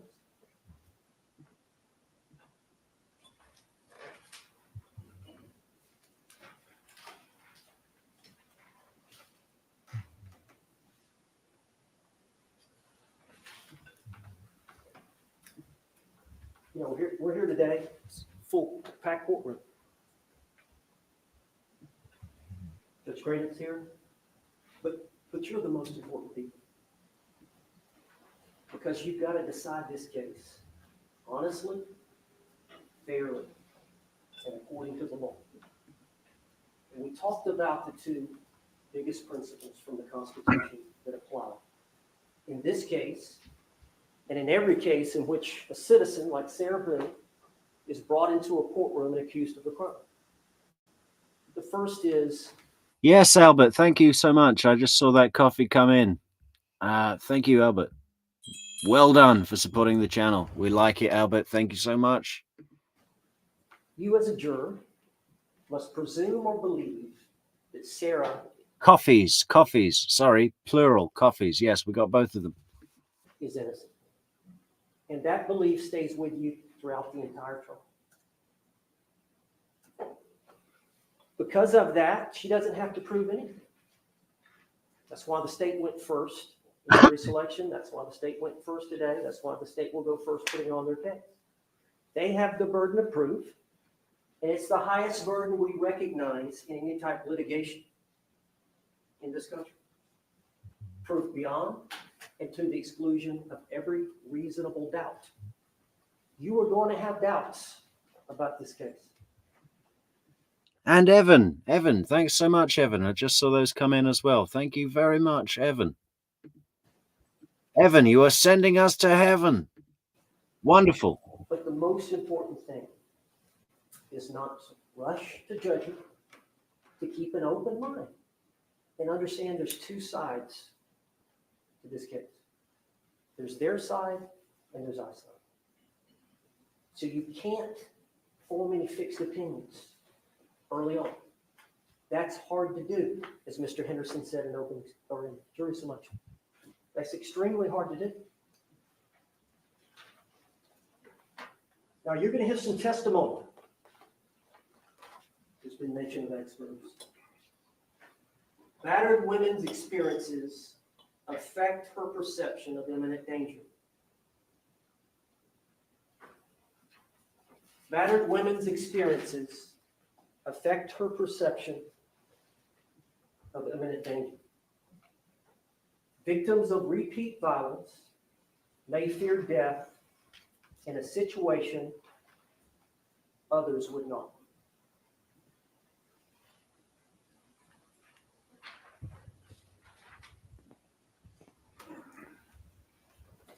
After hearing both sides of this case, confident you're going to have a reasonable doubt. And we're going to ask you to follow the law and do justice in this case. And find Sarah Boone not guilty, because it's the right thing to do. Thank you. Thank you, sir.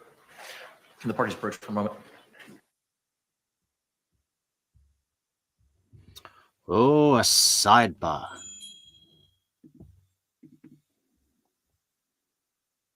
Should we go in? Yeah, it's early. It's early. It's only 3:20 in the morning. Let's go into a witness.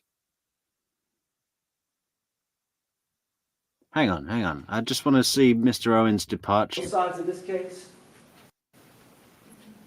we're confident you're going to have a reasonable doubt. And we're going to ask you to follow the law and do justice. You don't often hear that, do you? We're confident you're going to have some reasonable doubt. Usually they say something, not only are we going to have reasonable doubt, but we're going to show you that there is no possible way it could have been her.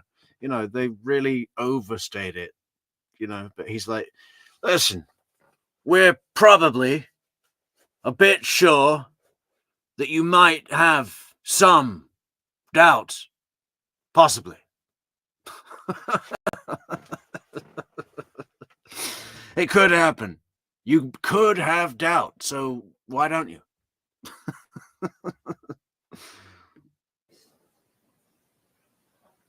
And find Sarah Boone not guilty, because it's the right thing to do. Thank you. Thank you, sir. Can the parties approach for a moment?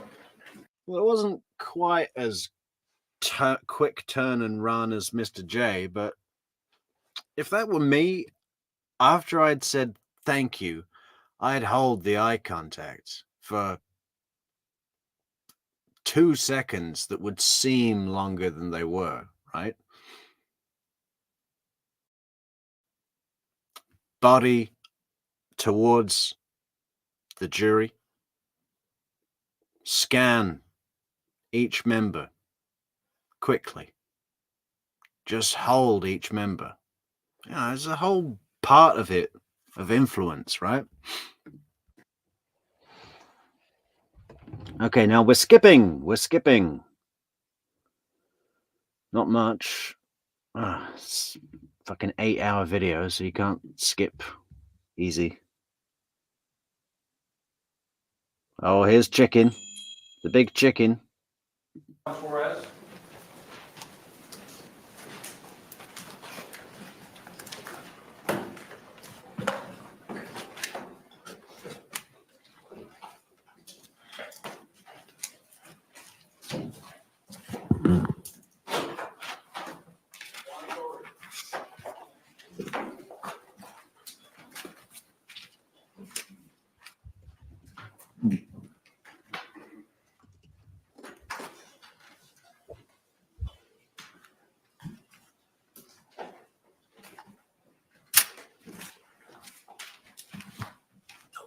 Is he going to fall down? Or has he got a metal rod up each trouser leg? How is he standing up? He has to hold his arm like that because the needle it broke off in his arm. If he puts it straight, it could go into his bloodstream and puncture his heart.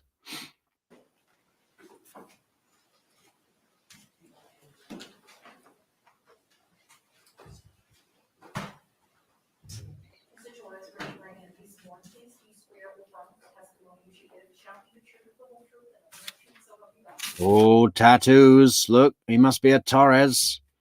Violent thug, tattoo thug. Sir, good morning. You could be seated. And once seated, if you'd state and spell your name for the record for us, please. Juan Torres, Juantorres. Thank you, sir. You may inquire, Mr. Cacciatore. Good morning, sir. Good morning. Can you tell us how it is that you know George Torres? He's my older brother. And how many siblings do you have?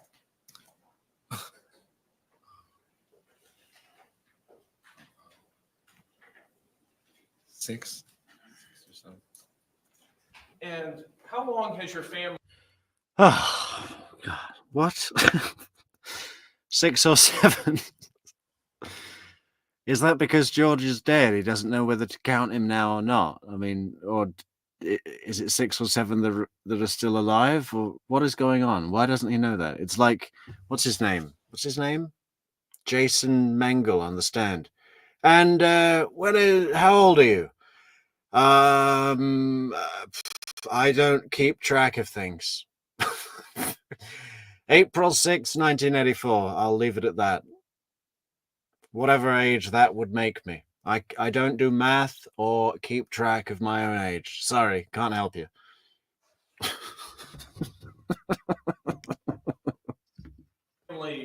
resided here in the Central Florida area? 20 plus years. And before residing in the Central Florida area, were you guys in Philadelphia, Pennsylvania? Yes, sir. In Massachusetts. Your brother, how often, your brother George, that is, how often would you talk with him? Often we talk, I'd say, on a weekly basis. And how far away did you live from George? About 5-10 minutes. Very close. Would you see him pretty often? I would try not to go over there too much. Who was George living with at the time that he passed away? Wait, Sarah? And without getting into many details, what was your relationship like with Sarah? We wouldn't really have a relationship. Would it be fair to say you didn't get along with her? Yes. Back on February 23rd, 2020, did you have an occasion to talk to your brother on that day? Yes, sir. And when you spoke with your brother on that day, did you FaceTime with him or did you speak with him over the phone? We talked on the phone. Was that phone to your ear or was that phone? It was on speaker. And who was present? My wife and my 2 kids. And without telling us anything that George may have said to you, can you tell us what the topic of that conversation was? We were just talking like we normally did. He just calling me to check on me. Basically. Now, in the background of that conversation on the evening of February 23rd, 2020, what did you hear? Sarah's in the background yelling. And you recognized her voice? Sarah's in the background yelling. Well, there's a fucking surprise, right? George! George, where's the other bottle, George? I had a bottle under the sink. Where is it? Yes. What was she yelling about? Something about choking or how he choked her. I really don't. That was it. About how long was this conversation that you had? Maybe 10 minutes, I think it was. How did the conversation end? Because she was yelling in the background, so that was it. We just, Did she sound upset? she sounded upset. Did you talk to your brother after that conversation? No, that was the last conversation I had.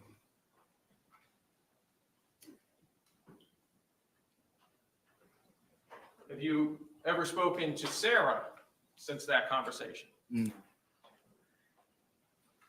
have no further questions. Any cross-examination?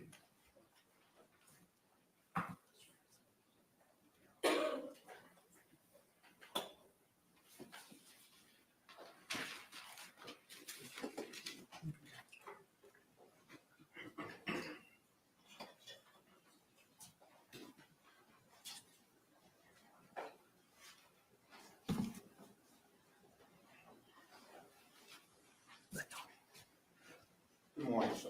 Good morning. In the beginning, when you started, it was hard for me to hear, but I know you were talking about other siblings, other family members that you had here. Could you repeat that for me, please? Here in Orlando, I have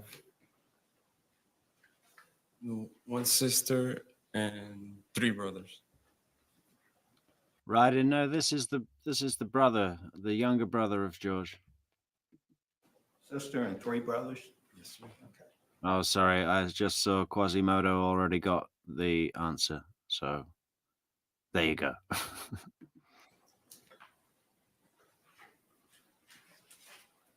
Now, did your brother George Torres, did he ever stay with you at any time? No, Would he ever live with you or any of, I mean, not you, but any of your other siblings? no.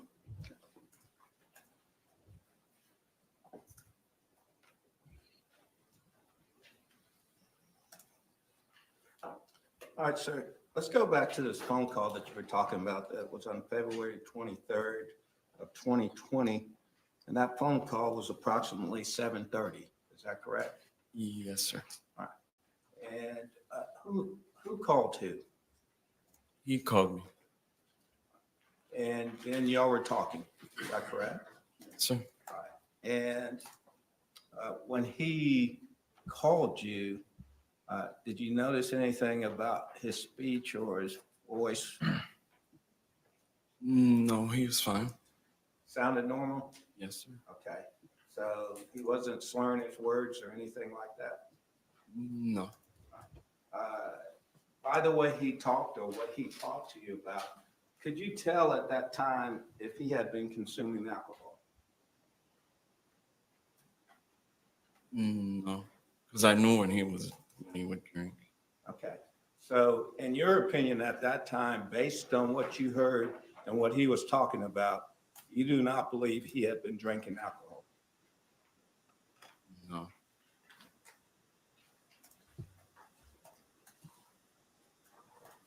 Now, you said you heard Sarah.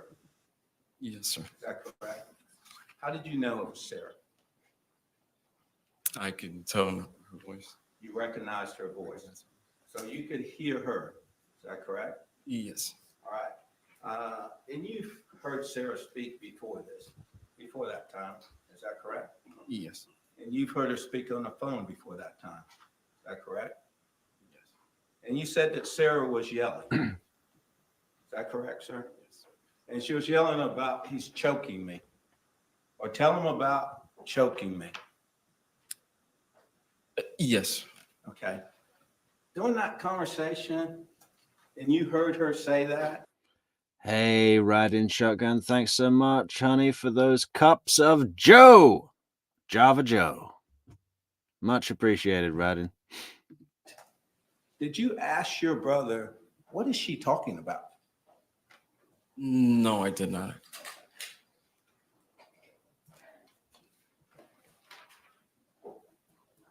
Did that statement at that time, did that statement surprise you?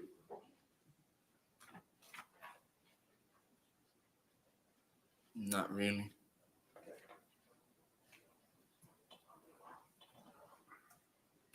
You've heard it before? No.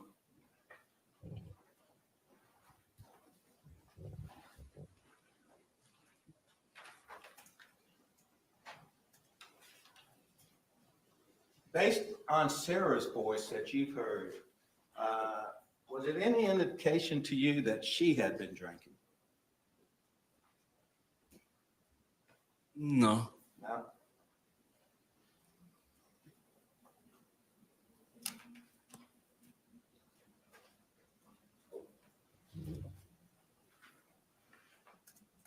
Sir, at some point, your brother said he had to go, is that correct? Yes, sir. And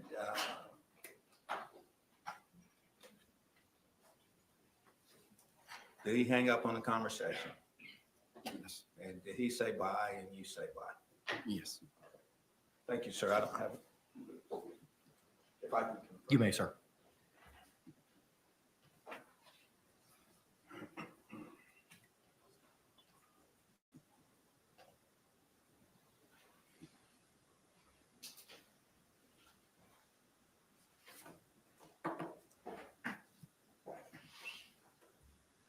Sir, other than siblings, your mother and father, do they live in this area? Yes. Were there times that George would stay with them? Yes, sir.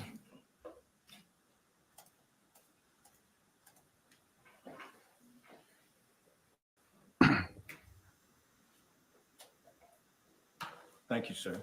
No further questions. Any redirect examination?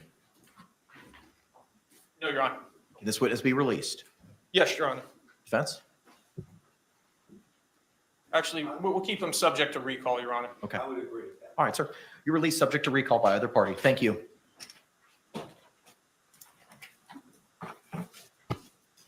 State would call Devin Jamro.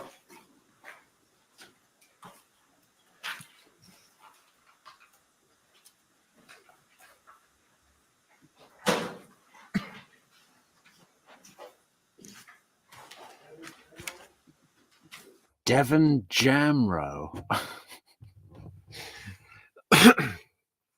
Devon Jamro. Okay, is that a Pop-Tart flavor? I'd like a Devon Jamro Pop-Tart.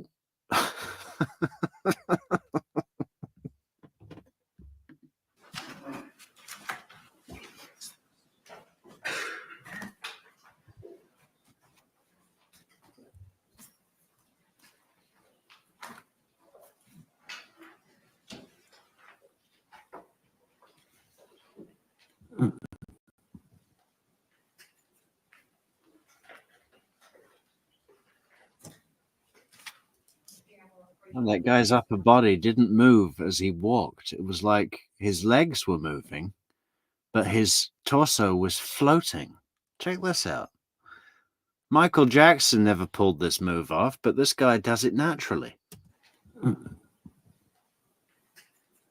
That. Just sort of effortlessly moving through space like a paper bag blowing in the wind.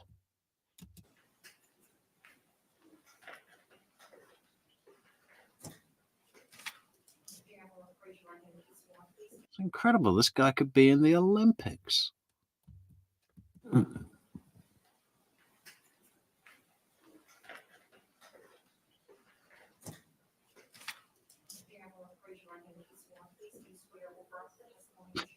Where did you serve? Thank you for your, what is it? What do people say? Thank you for your service to our country. At ease.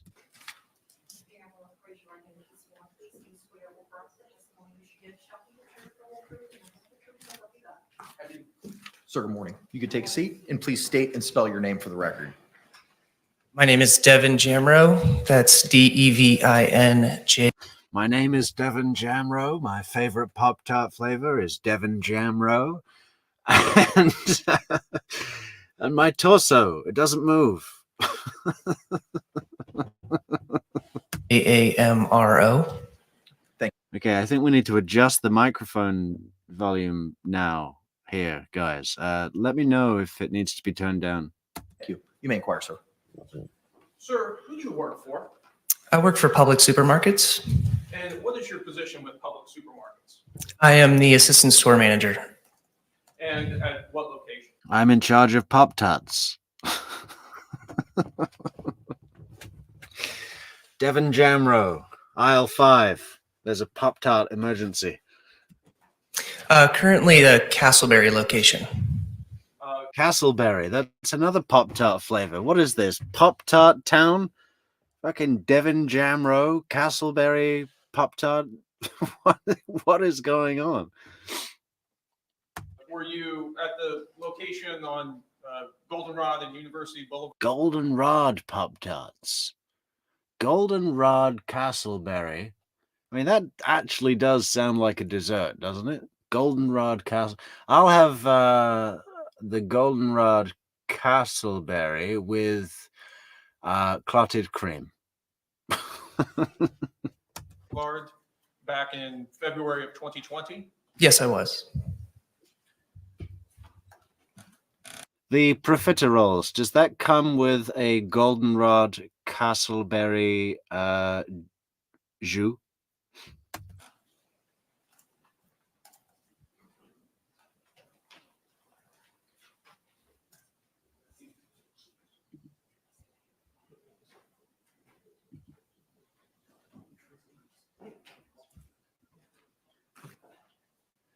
Your Honor, may I approach the witness which has been previously marked for identification as states D and been shown to defense? D is in Delta? D is in Delta. Yes, you may.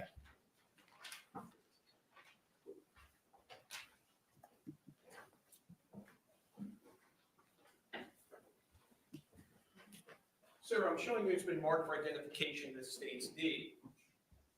Could you use these scissors and open this and look at the contents of this package to yourself? Sure.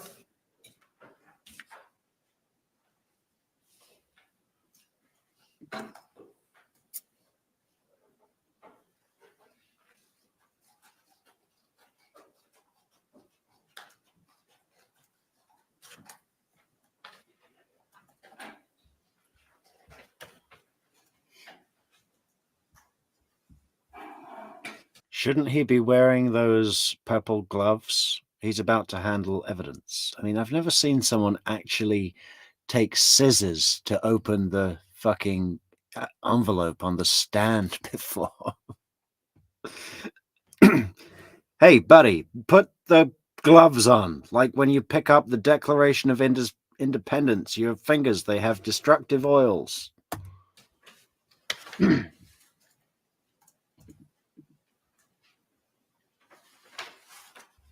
They probably do with him. They're fucking covered in jam and icing and goldenrod Castleberry jus. Recognize those items I do. Yes. and tell us, what are these items? These are Publix receipts.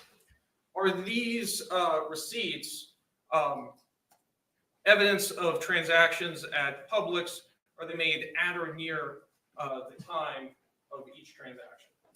They are absolutely made at the time of the transaction. And is it in the normal course of business that Publix keeps these receipts? See you soon, Ezzy, and great to see you. And sleep well. Yeah, we're going to be going ourselves soon, guys. Maybe another 16 minutes. That'll bring us up to the healthy hour of 4 a.m. Yes. And these fairly and accurately appear to be the receipts from your Publix store. Yep. Your Honor, at this time, I'd like to move what's previously been marked for identification as states D into evidence. Any objections? No objection? What was pre-marked as states D will be received into evidence without a I don't think Mr. Check-in has been home all night, has he? His wife threatened him. He slept under the prosecution table. You know, that would account for the creases in that suit. objection to states 1.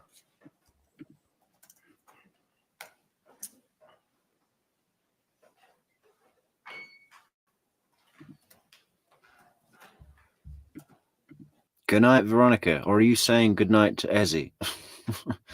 Anyone who wants to go, good night, sleep well. Thanks for being here. We'll be back tomorrow with more Boone. We're going to go all through the weekend, guys. I know the court may have shut down, but we're staying strong.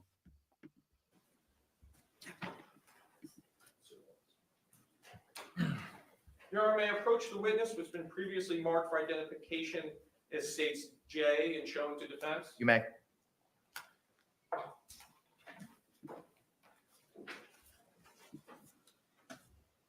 So I'm showing you it's been marked for identification as states J. Can you take a look at that disc?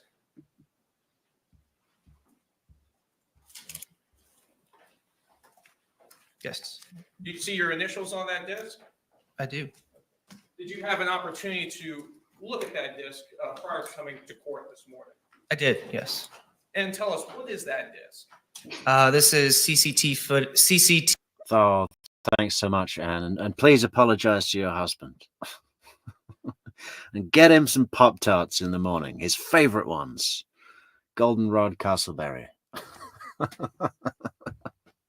TV footage burned from the camera system at the location. And at Publix, is it the regular practice of Publix to utilize surveillance cameras? Yes, And in the normal course of business, are the videos from those surveillance cameras kept? yes, And are these the cameras taken from February 23rd, 2020? And I believe there's 2 video clips included, one at 12:17 p.m. and another at approximately 5:39 p.m. yes, And they fairly and accurately represent the surveillance video that was submitted from Publix to law enforcement in this case. they do, yes. Your Honor, at this time, I'd like to move what's previously been marked for identification, the state's J, into evidence. Again, I know that Mr. Chicken needs to show the witness some stuff, but he's got his back to the jury, okay? Surely there's a way for him not to need to do that. That is basic stuff, you know? Everyone involved here, apart from maybe Mr. Owens, maybe, seems shy and like they're not a performer. You know, like Mr. J when he scurried off the stage. That was terrible. Now, Mr. Chicken is... it seems really obvious and basic to me that you don't turn your back to the people that you're trying to convince. Any objections? No objection. What was pre-marked as states J will be received into evidence without objection as states 2. And I have no further questions for this witness. Any cross-examination? Can this witness be released? Yes. Thank you, sir. You're released. Thank you. Have a great day.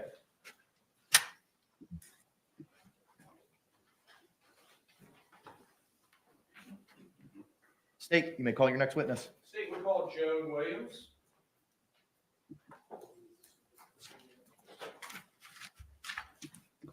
Yeah, what is the deal with cinnamon, Michelle? I mean, if you put cinnamon on anything, everybody goes nuts for it, right?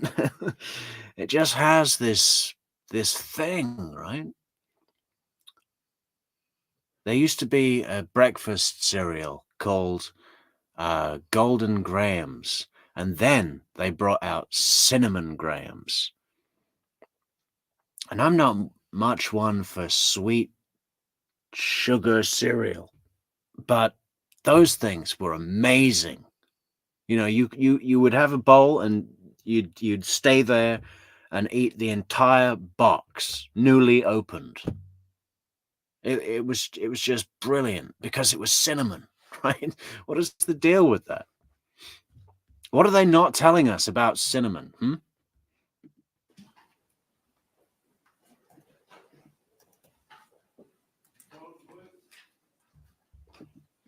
Anybody in the chat? Has anyone ever had bacon cooked with cinnamon?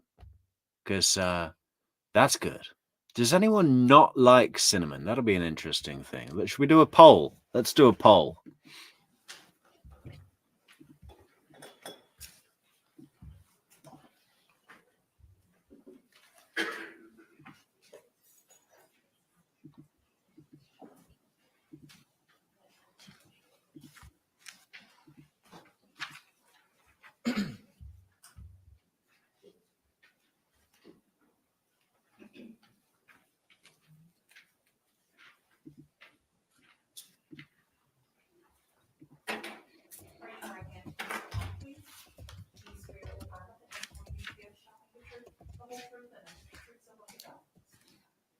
Ma'am, good morning. Could you state and spell your name for the record for us?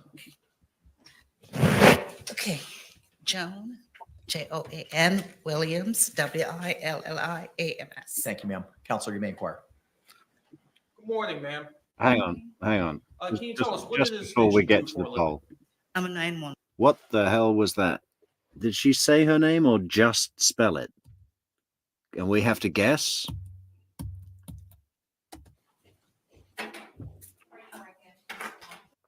Wow. What is this jacket? Incredible. Let's come back to the jacket.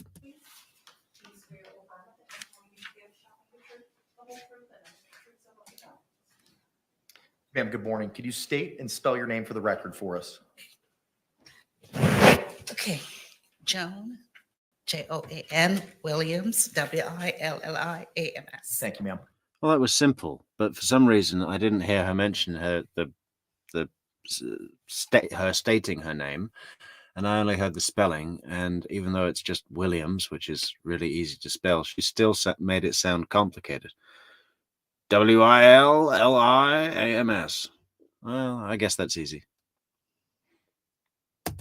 Counselor, you may inquire. Good morning, ma'am. Good morning. Can you tell us what it is that you do for a living? I'm a 911 call taker at the Orange County Sheriff's Office, And how long have you held that position? 24 years. And tell us, what are your duties as a 911 call taker? I answer phones for an emergency, non-emergency, medical. We try to transfer to the medical side of the business. And is it the regular practice of Orange County to record 911 calls? All lines are recorded. And is it the regular practice of Orange County to keep records of each of those 911 calls? Yes. And those records are made at or near the time of each call, correct? Yes.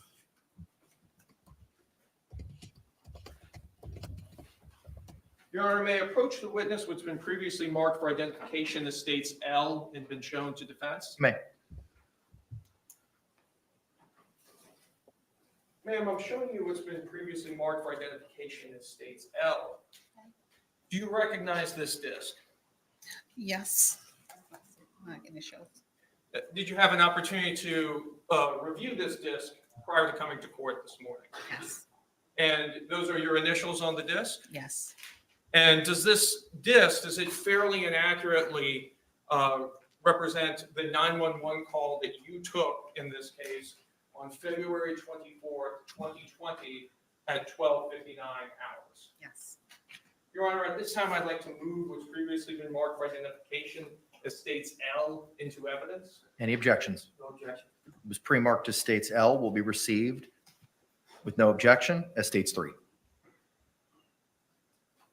Your Honor, I have no further questions. Any cross-examination? No, sir. Can this witness be released? Yes, Your Honor. Thank you, ma'am. Can the parties approach momentarily?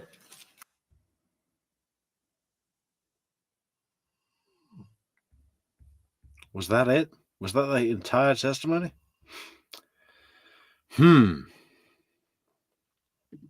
Where are we at with this? Got this guy. That's a short witness. And then him. And then a break. When's that break? Oh, it's not for 40 minutes. And we can't do another 40 minutes. That'll be too much. I hear the body cam video is quite good. But I might, instead of us watching a video of it on the screen, I might cut the original in tomorrow. And we'll have some high def.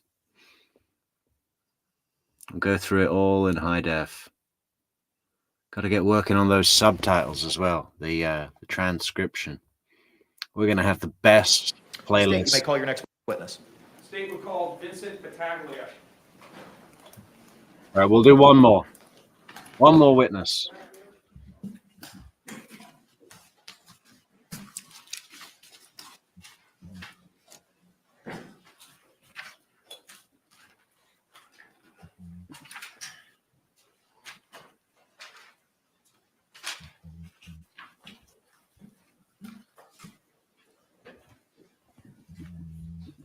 Yeah, Annie, now you're thinking. Now you're thinking like a marketeer, right?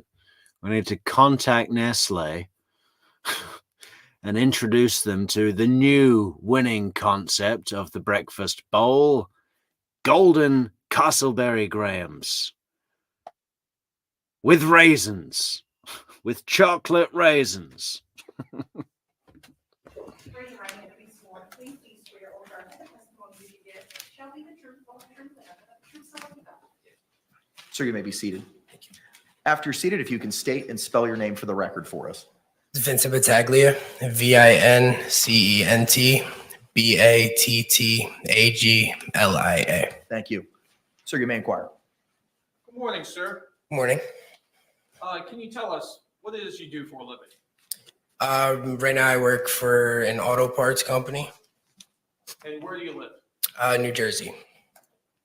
Back on February of 2020, where were you living at that time? I was living at the Tealwood Apartments in Winter Park, Florida. And what were you doing at that time when you were living at Tealwood? I was enrolled in Full Sail University. I was in school.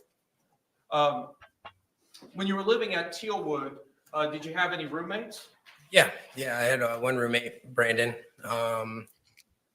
Yeah, that was it. Him. That's Brandon Motes. Yes. Did you have neighbors? Yeah. Were you neighbors with Sarah Boone and George Torres? Yes. And approximately how long were you neighbors with them? About a year, a little over a year. I moved there in January 2019. And during the course of that year that you were neighbors with them, did you have occasion to interact with them at times? Yeah. In fact, did you ever go over to their home? Yeah, like a couple times, yeah. And I believe you tuned a guitar for a child there at the house? Yeah. This Tealwood apartment complex, how would you describe the walls that separated your units? Thin, like very thin walls. And with those walls being so thin, would you ever have occasion to hear arguing and yelling coming from Sarah? What a weird question to ask so open-endedly, right? How would you describe the walls at the apartment? Well, they were white and they were on the sides of the room. You know, I mean, what if he said, like, did it seem like you had very good soundproofing? That would be a bit of a direction, right? Thankfully, this guy is a pro and he caught on quick. Sarah Boone and George Torres's apartment. Yeah, Veronica. Flat, about 7 feet tall, white, straight, flat, tall, white walls. How often would you hear this? Almost daily. Oh, what did he hear?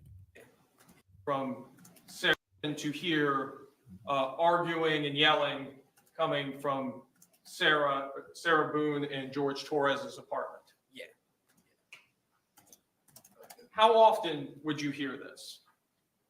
Almost daily. Yeah, but there's no context. They were yelling about how much they were enjoying each other's company. She was like, I'm so glad you're here and that we're together here.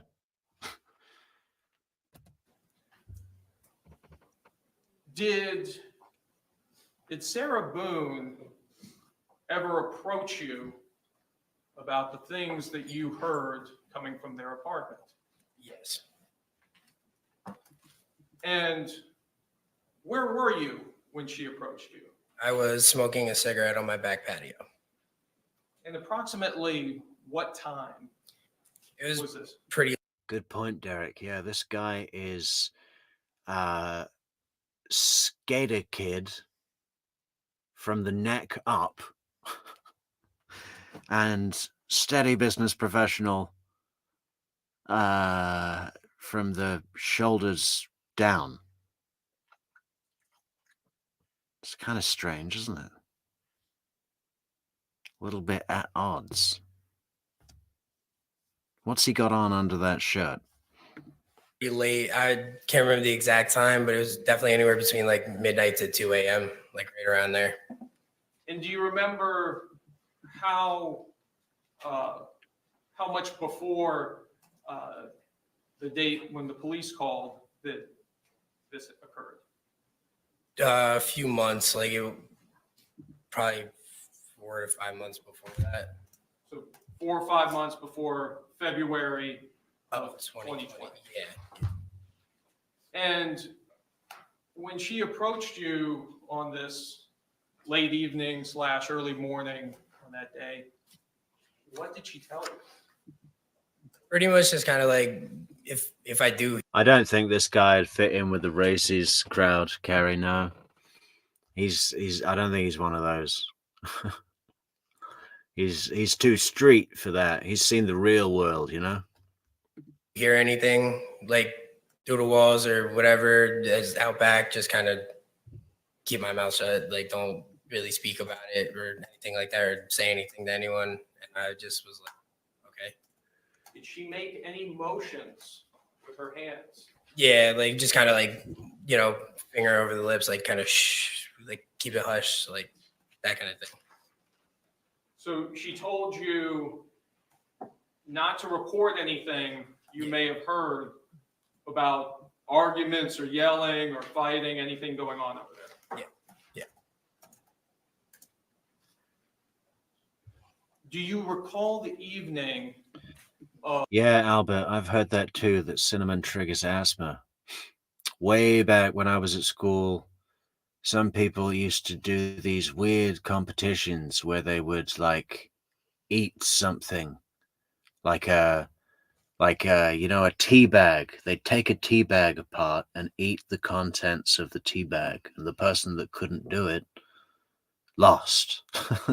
And then someone said, "Why don't we get a teaspoon of cinnamon and eat that?" And this kid had to be rushed to the hospital because the cinnamon is such a fine, dry powder that as soon as it hits the moisture in your throat in volume, it solidifies and it choked him. He was okay in the end, but yeah. Dangerous stuff. Cinnamon should come with a warning. Do not eat in teaspoon quantities. Of February 23rd, 2020. I do, yeah. And what about that evening sticks out to you?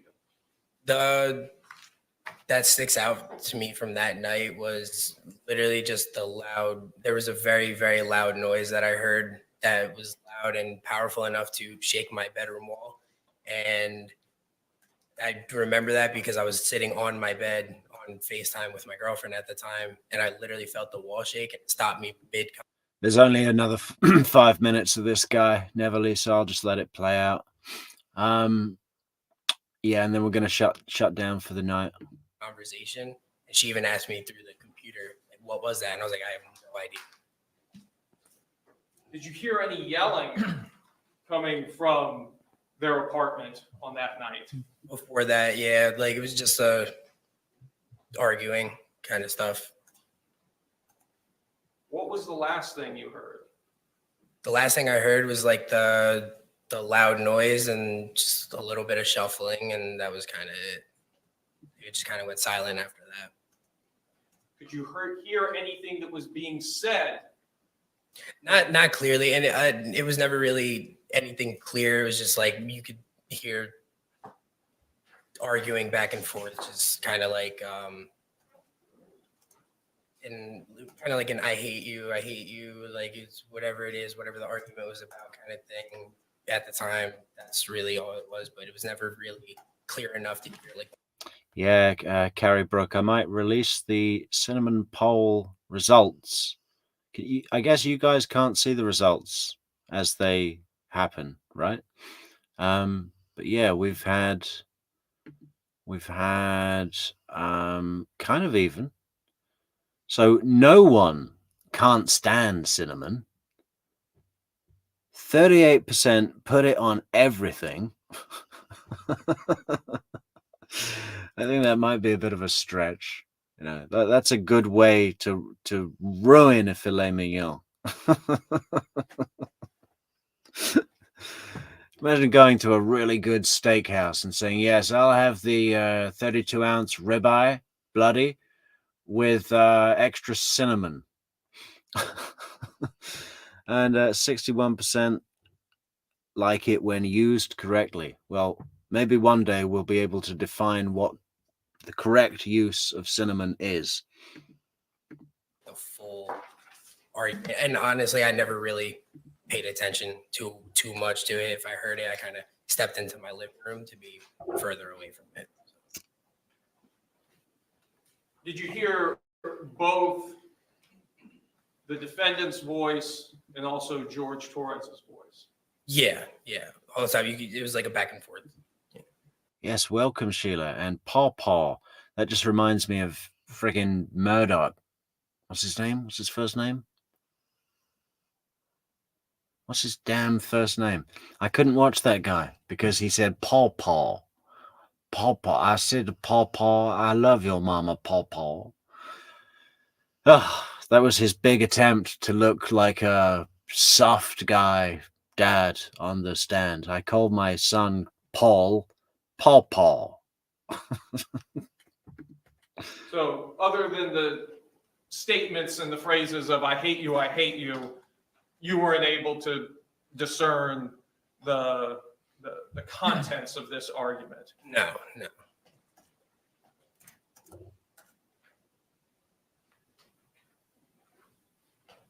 What was Yeah, Alec, huh? That's it. the last sound you heard?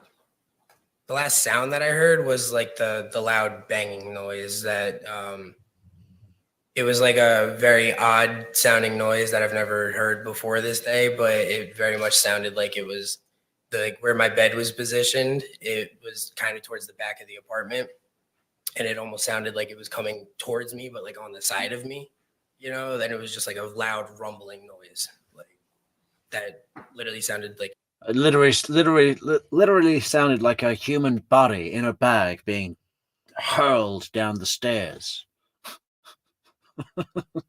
What else could that be? it was kind of far away from me, and then it like ended up like almost next to me. And like I said, the walls are thin, so like it's very easy to hear like through the walls, and not even just sideways. Like I hear my upstairs neighbor, like all around, very thin walls. Now, was your bedroom, where was it located in your apartment? The back of the apartment, so it was like there's like a little kick out next to my patio, and that's like that was my bedroom back there, like along the grass back there. On the first floor? On the first floor, yeah. I have no further questions.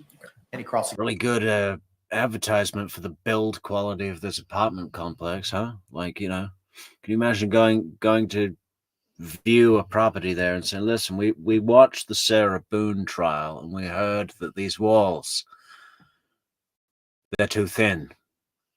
What can we do about that? Examination. Mr. Tagley, good morning. Good morning. Now, you said that you lived there next to Sarah Boone and George Torres for about a year. Yes, sir. Are you aware that the police were called to their residence Like, while you were there for the year? Are you aware of any incident in which the police were called to their residence? I had never seen anybody there, but I had had other neighbors in the complex tell me that it has been on multiple occasions. So that's why. Objection, hearsay. Just Is Chicken gonna get that? I'm betting not. instead of what somebody else told you, Yeah. just what you would observe. Did you ever The year that you were there living next to them. Yeah. Were you ever, I think Mr. Chicken has forgotten his list of valid objections. He can't do it without the list. aware that the police were called to their residence? No, the times that I was home, I never saw any police at the apartment there. And did you work odd hours or? Mrs. Chicken's going to berate him about that when he gets home. Just fucking lump him round the head with one of her big fluffy wings and say, "You didn't even object. It was such an obvious hearsay. What are you even a lawyer for? You're useless. You're nothing. You're less than nothing." Yeah, and with my schooling and stuff too, I used to have class at like 1 o'clock in the morning. So all the time I was at random moments, like just not home throughout the day and night and stuff like that. So yeah. Do you have an opinion as to whether or not, based on your interaction with Sarah Boone? I'm going to object. Let me finish the question first, please. Do you know from your experience with Sarah Boone and your experience with George Torres that they drank alcohol? God, he took the opportunity to reframe that question, didn't he? There was an objection coming and the judge is allowing me to finish, so I better make sure to safeguard against this attack coming from my left. Yeah. Hang on. I'll withdraw to that question. Okay, thank you. Yes. Are you aware that they both consumed alcohol to excess? Yes. Thank you. Hold on. Yes, sir, of course. Yeah. Neverly, darling, good point. Last few minutes to get those coffees flying in. Of course, you can always donate coffees at some later stage, but we love it when it happens on the show. So we can thank you personally.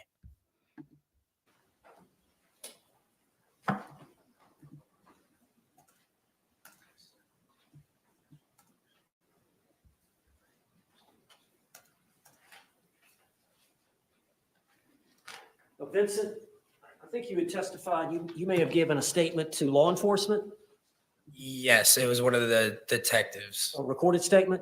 Yes, I can't remember his name, but yes. Okay, and I think it was on February 23rd of 2020. Yeah, right around that time, yeah. I believe you, I'm going to object as to improper impeachment. Approach.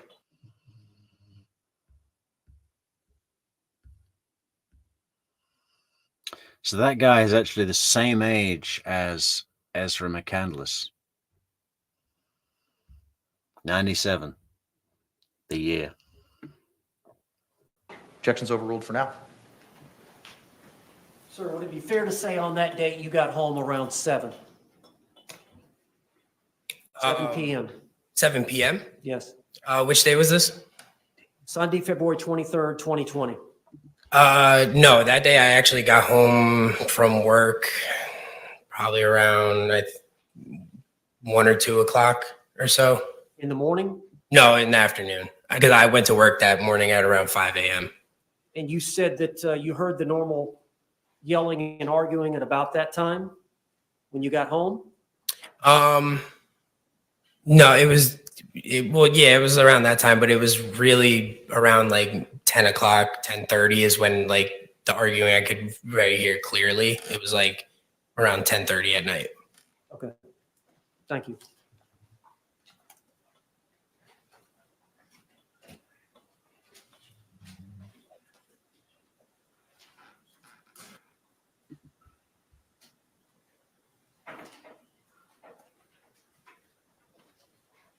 Thank you. Any redirect? Just very briefly. Yes, sir.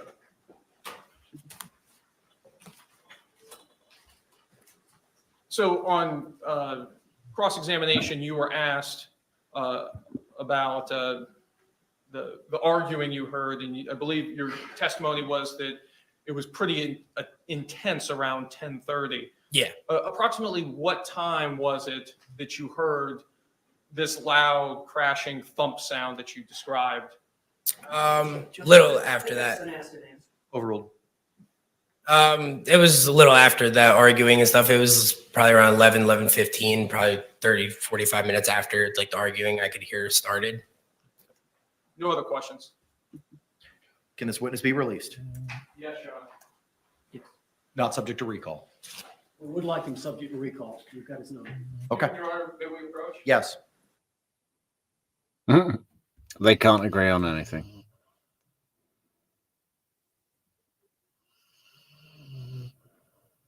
Those guys that are by the judge are standing up as well, aren't they? That's a long time to stand up.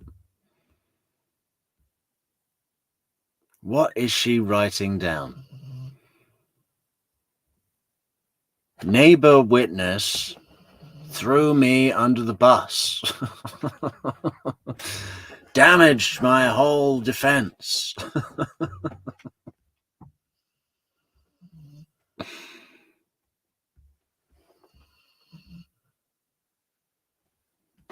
All right, sir. You are released, not subject to recall. Have a great day. Thank you. I wish I knew why. The state would call Brandon Moats. Okay, I think we'll... How long is Brandon Moats? Brandon Moats, huh? What flavor is Brandon Moats?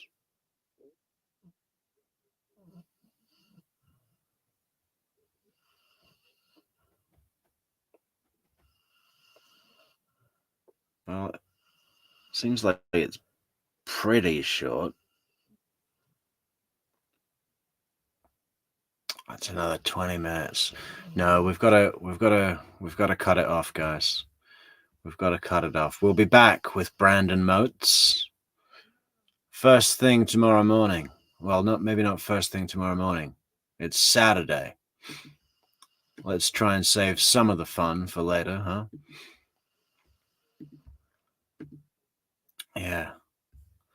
Yeah, really got to work on a new sign-off as well. The whole "don't be an Adelson" thing.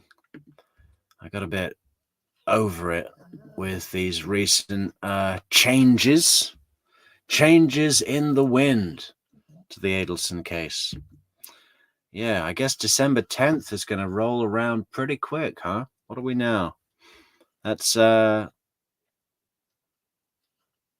about 6.5 weeks. I gotta settle this, guys. Is it Alex? I think it is Alex Murdoch, isn't it? Alex Murdoch with an X. Yes, it is Alex.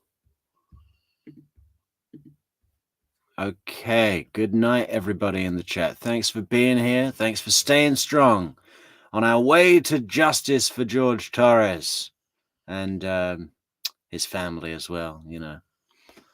Sarah had the opportunity to accept a deal of 15 years, but she chose, and having already served 5, possibly getting out after another 8, she could have done that standing on her head and been out by the time she was 54, 55. You can make another swing at it then. I mean, in reality, she would just be back at Publix buying magnums of fucking cheap Chardonnay and shouting at her neighbors, locking herself out of her own house. But you never know. Maybe she'd have stunned us all and written a fantastic world-class novel. She excels at everything, remember? Trips to Publix. Okay, yeah, we will see you all tomorrow, guys. Good night, all, and have a safe drive home. True Crime Metrix out.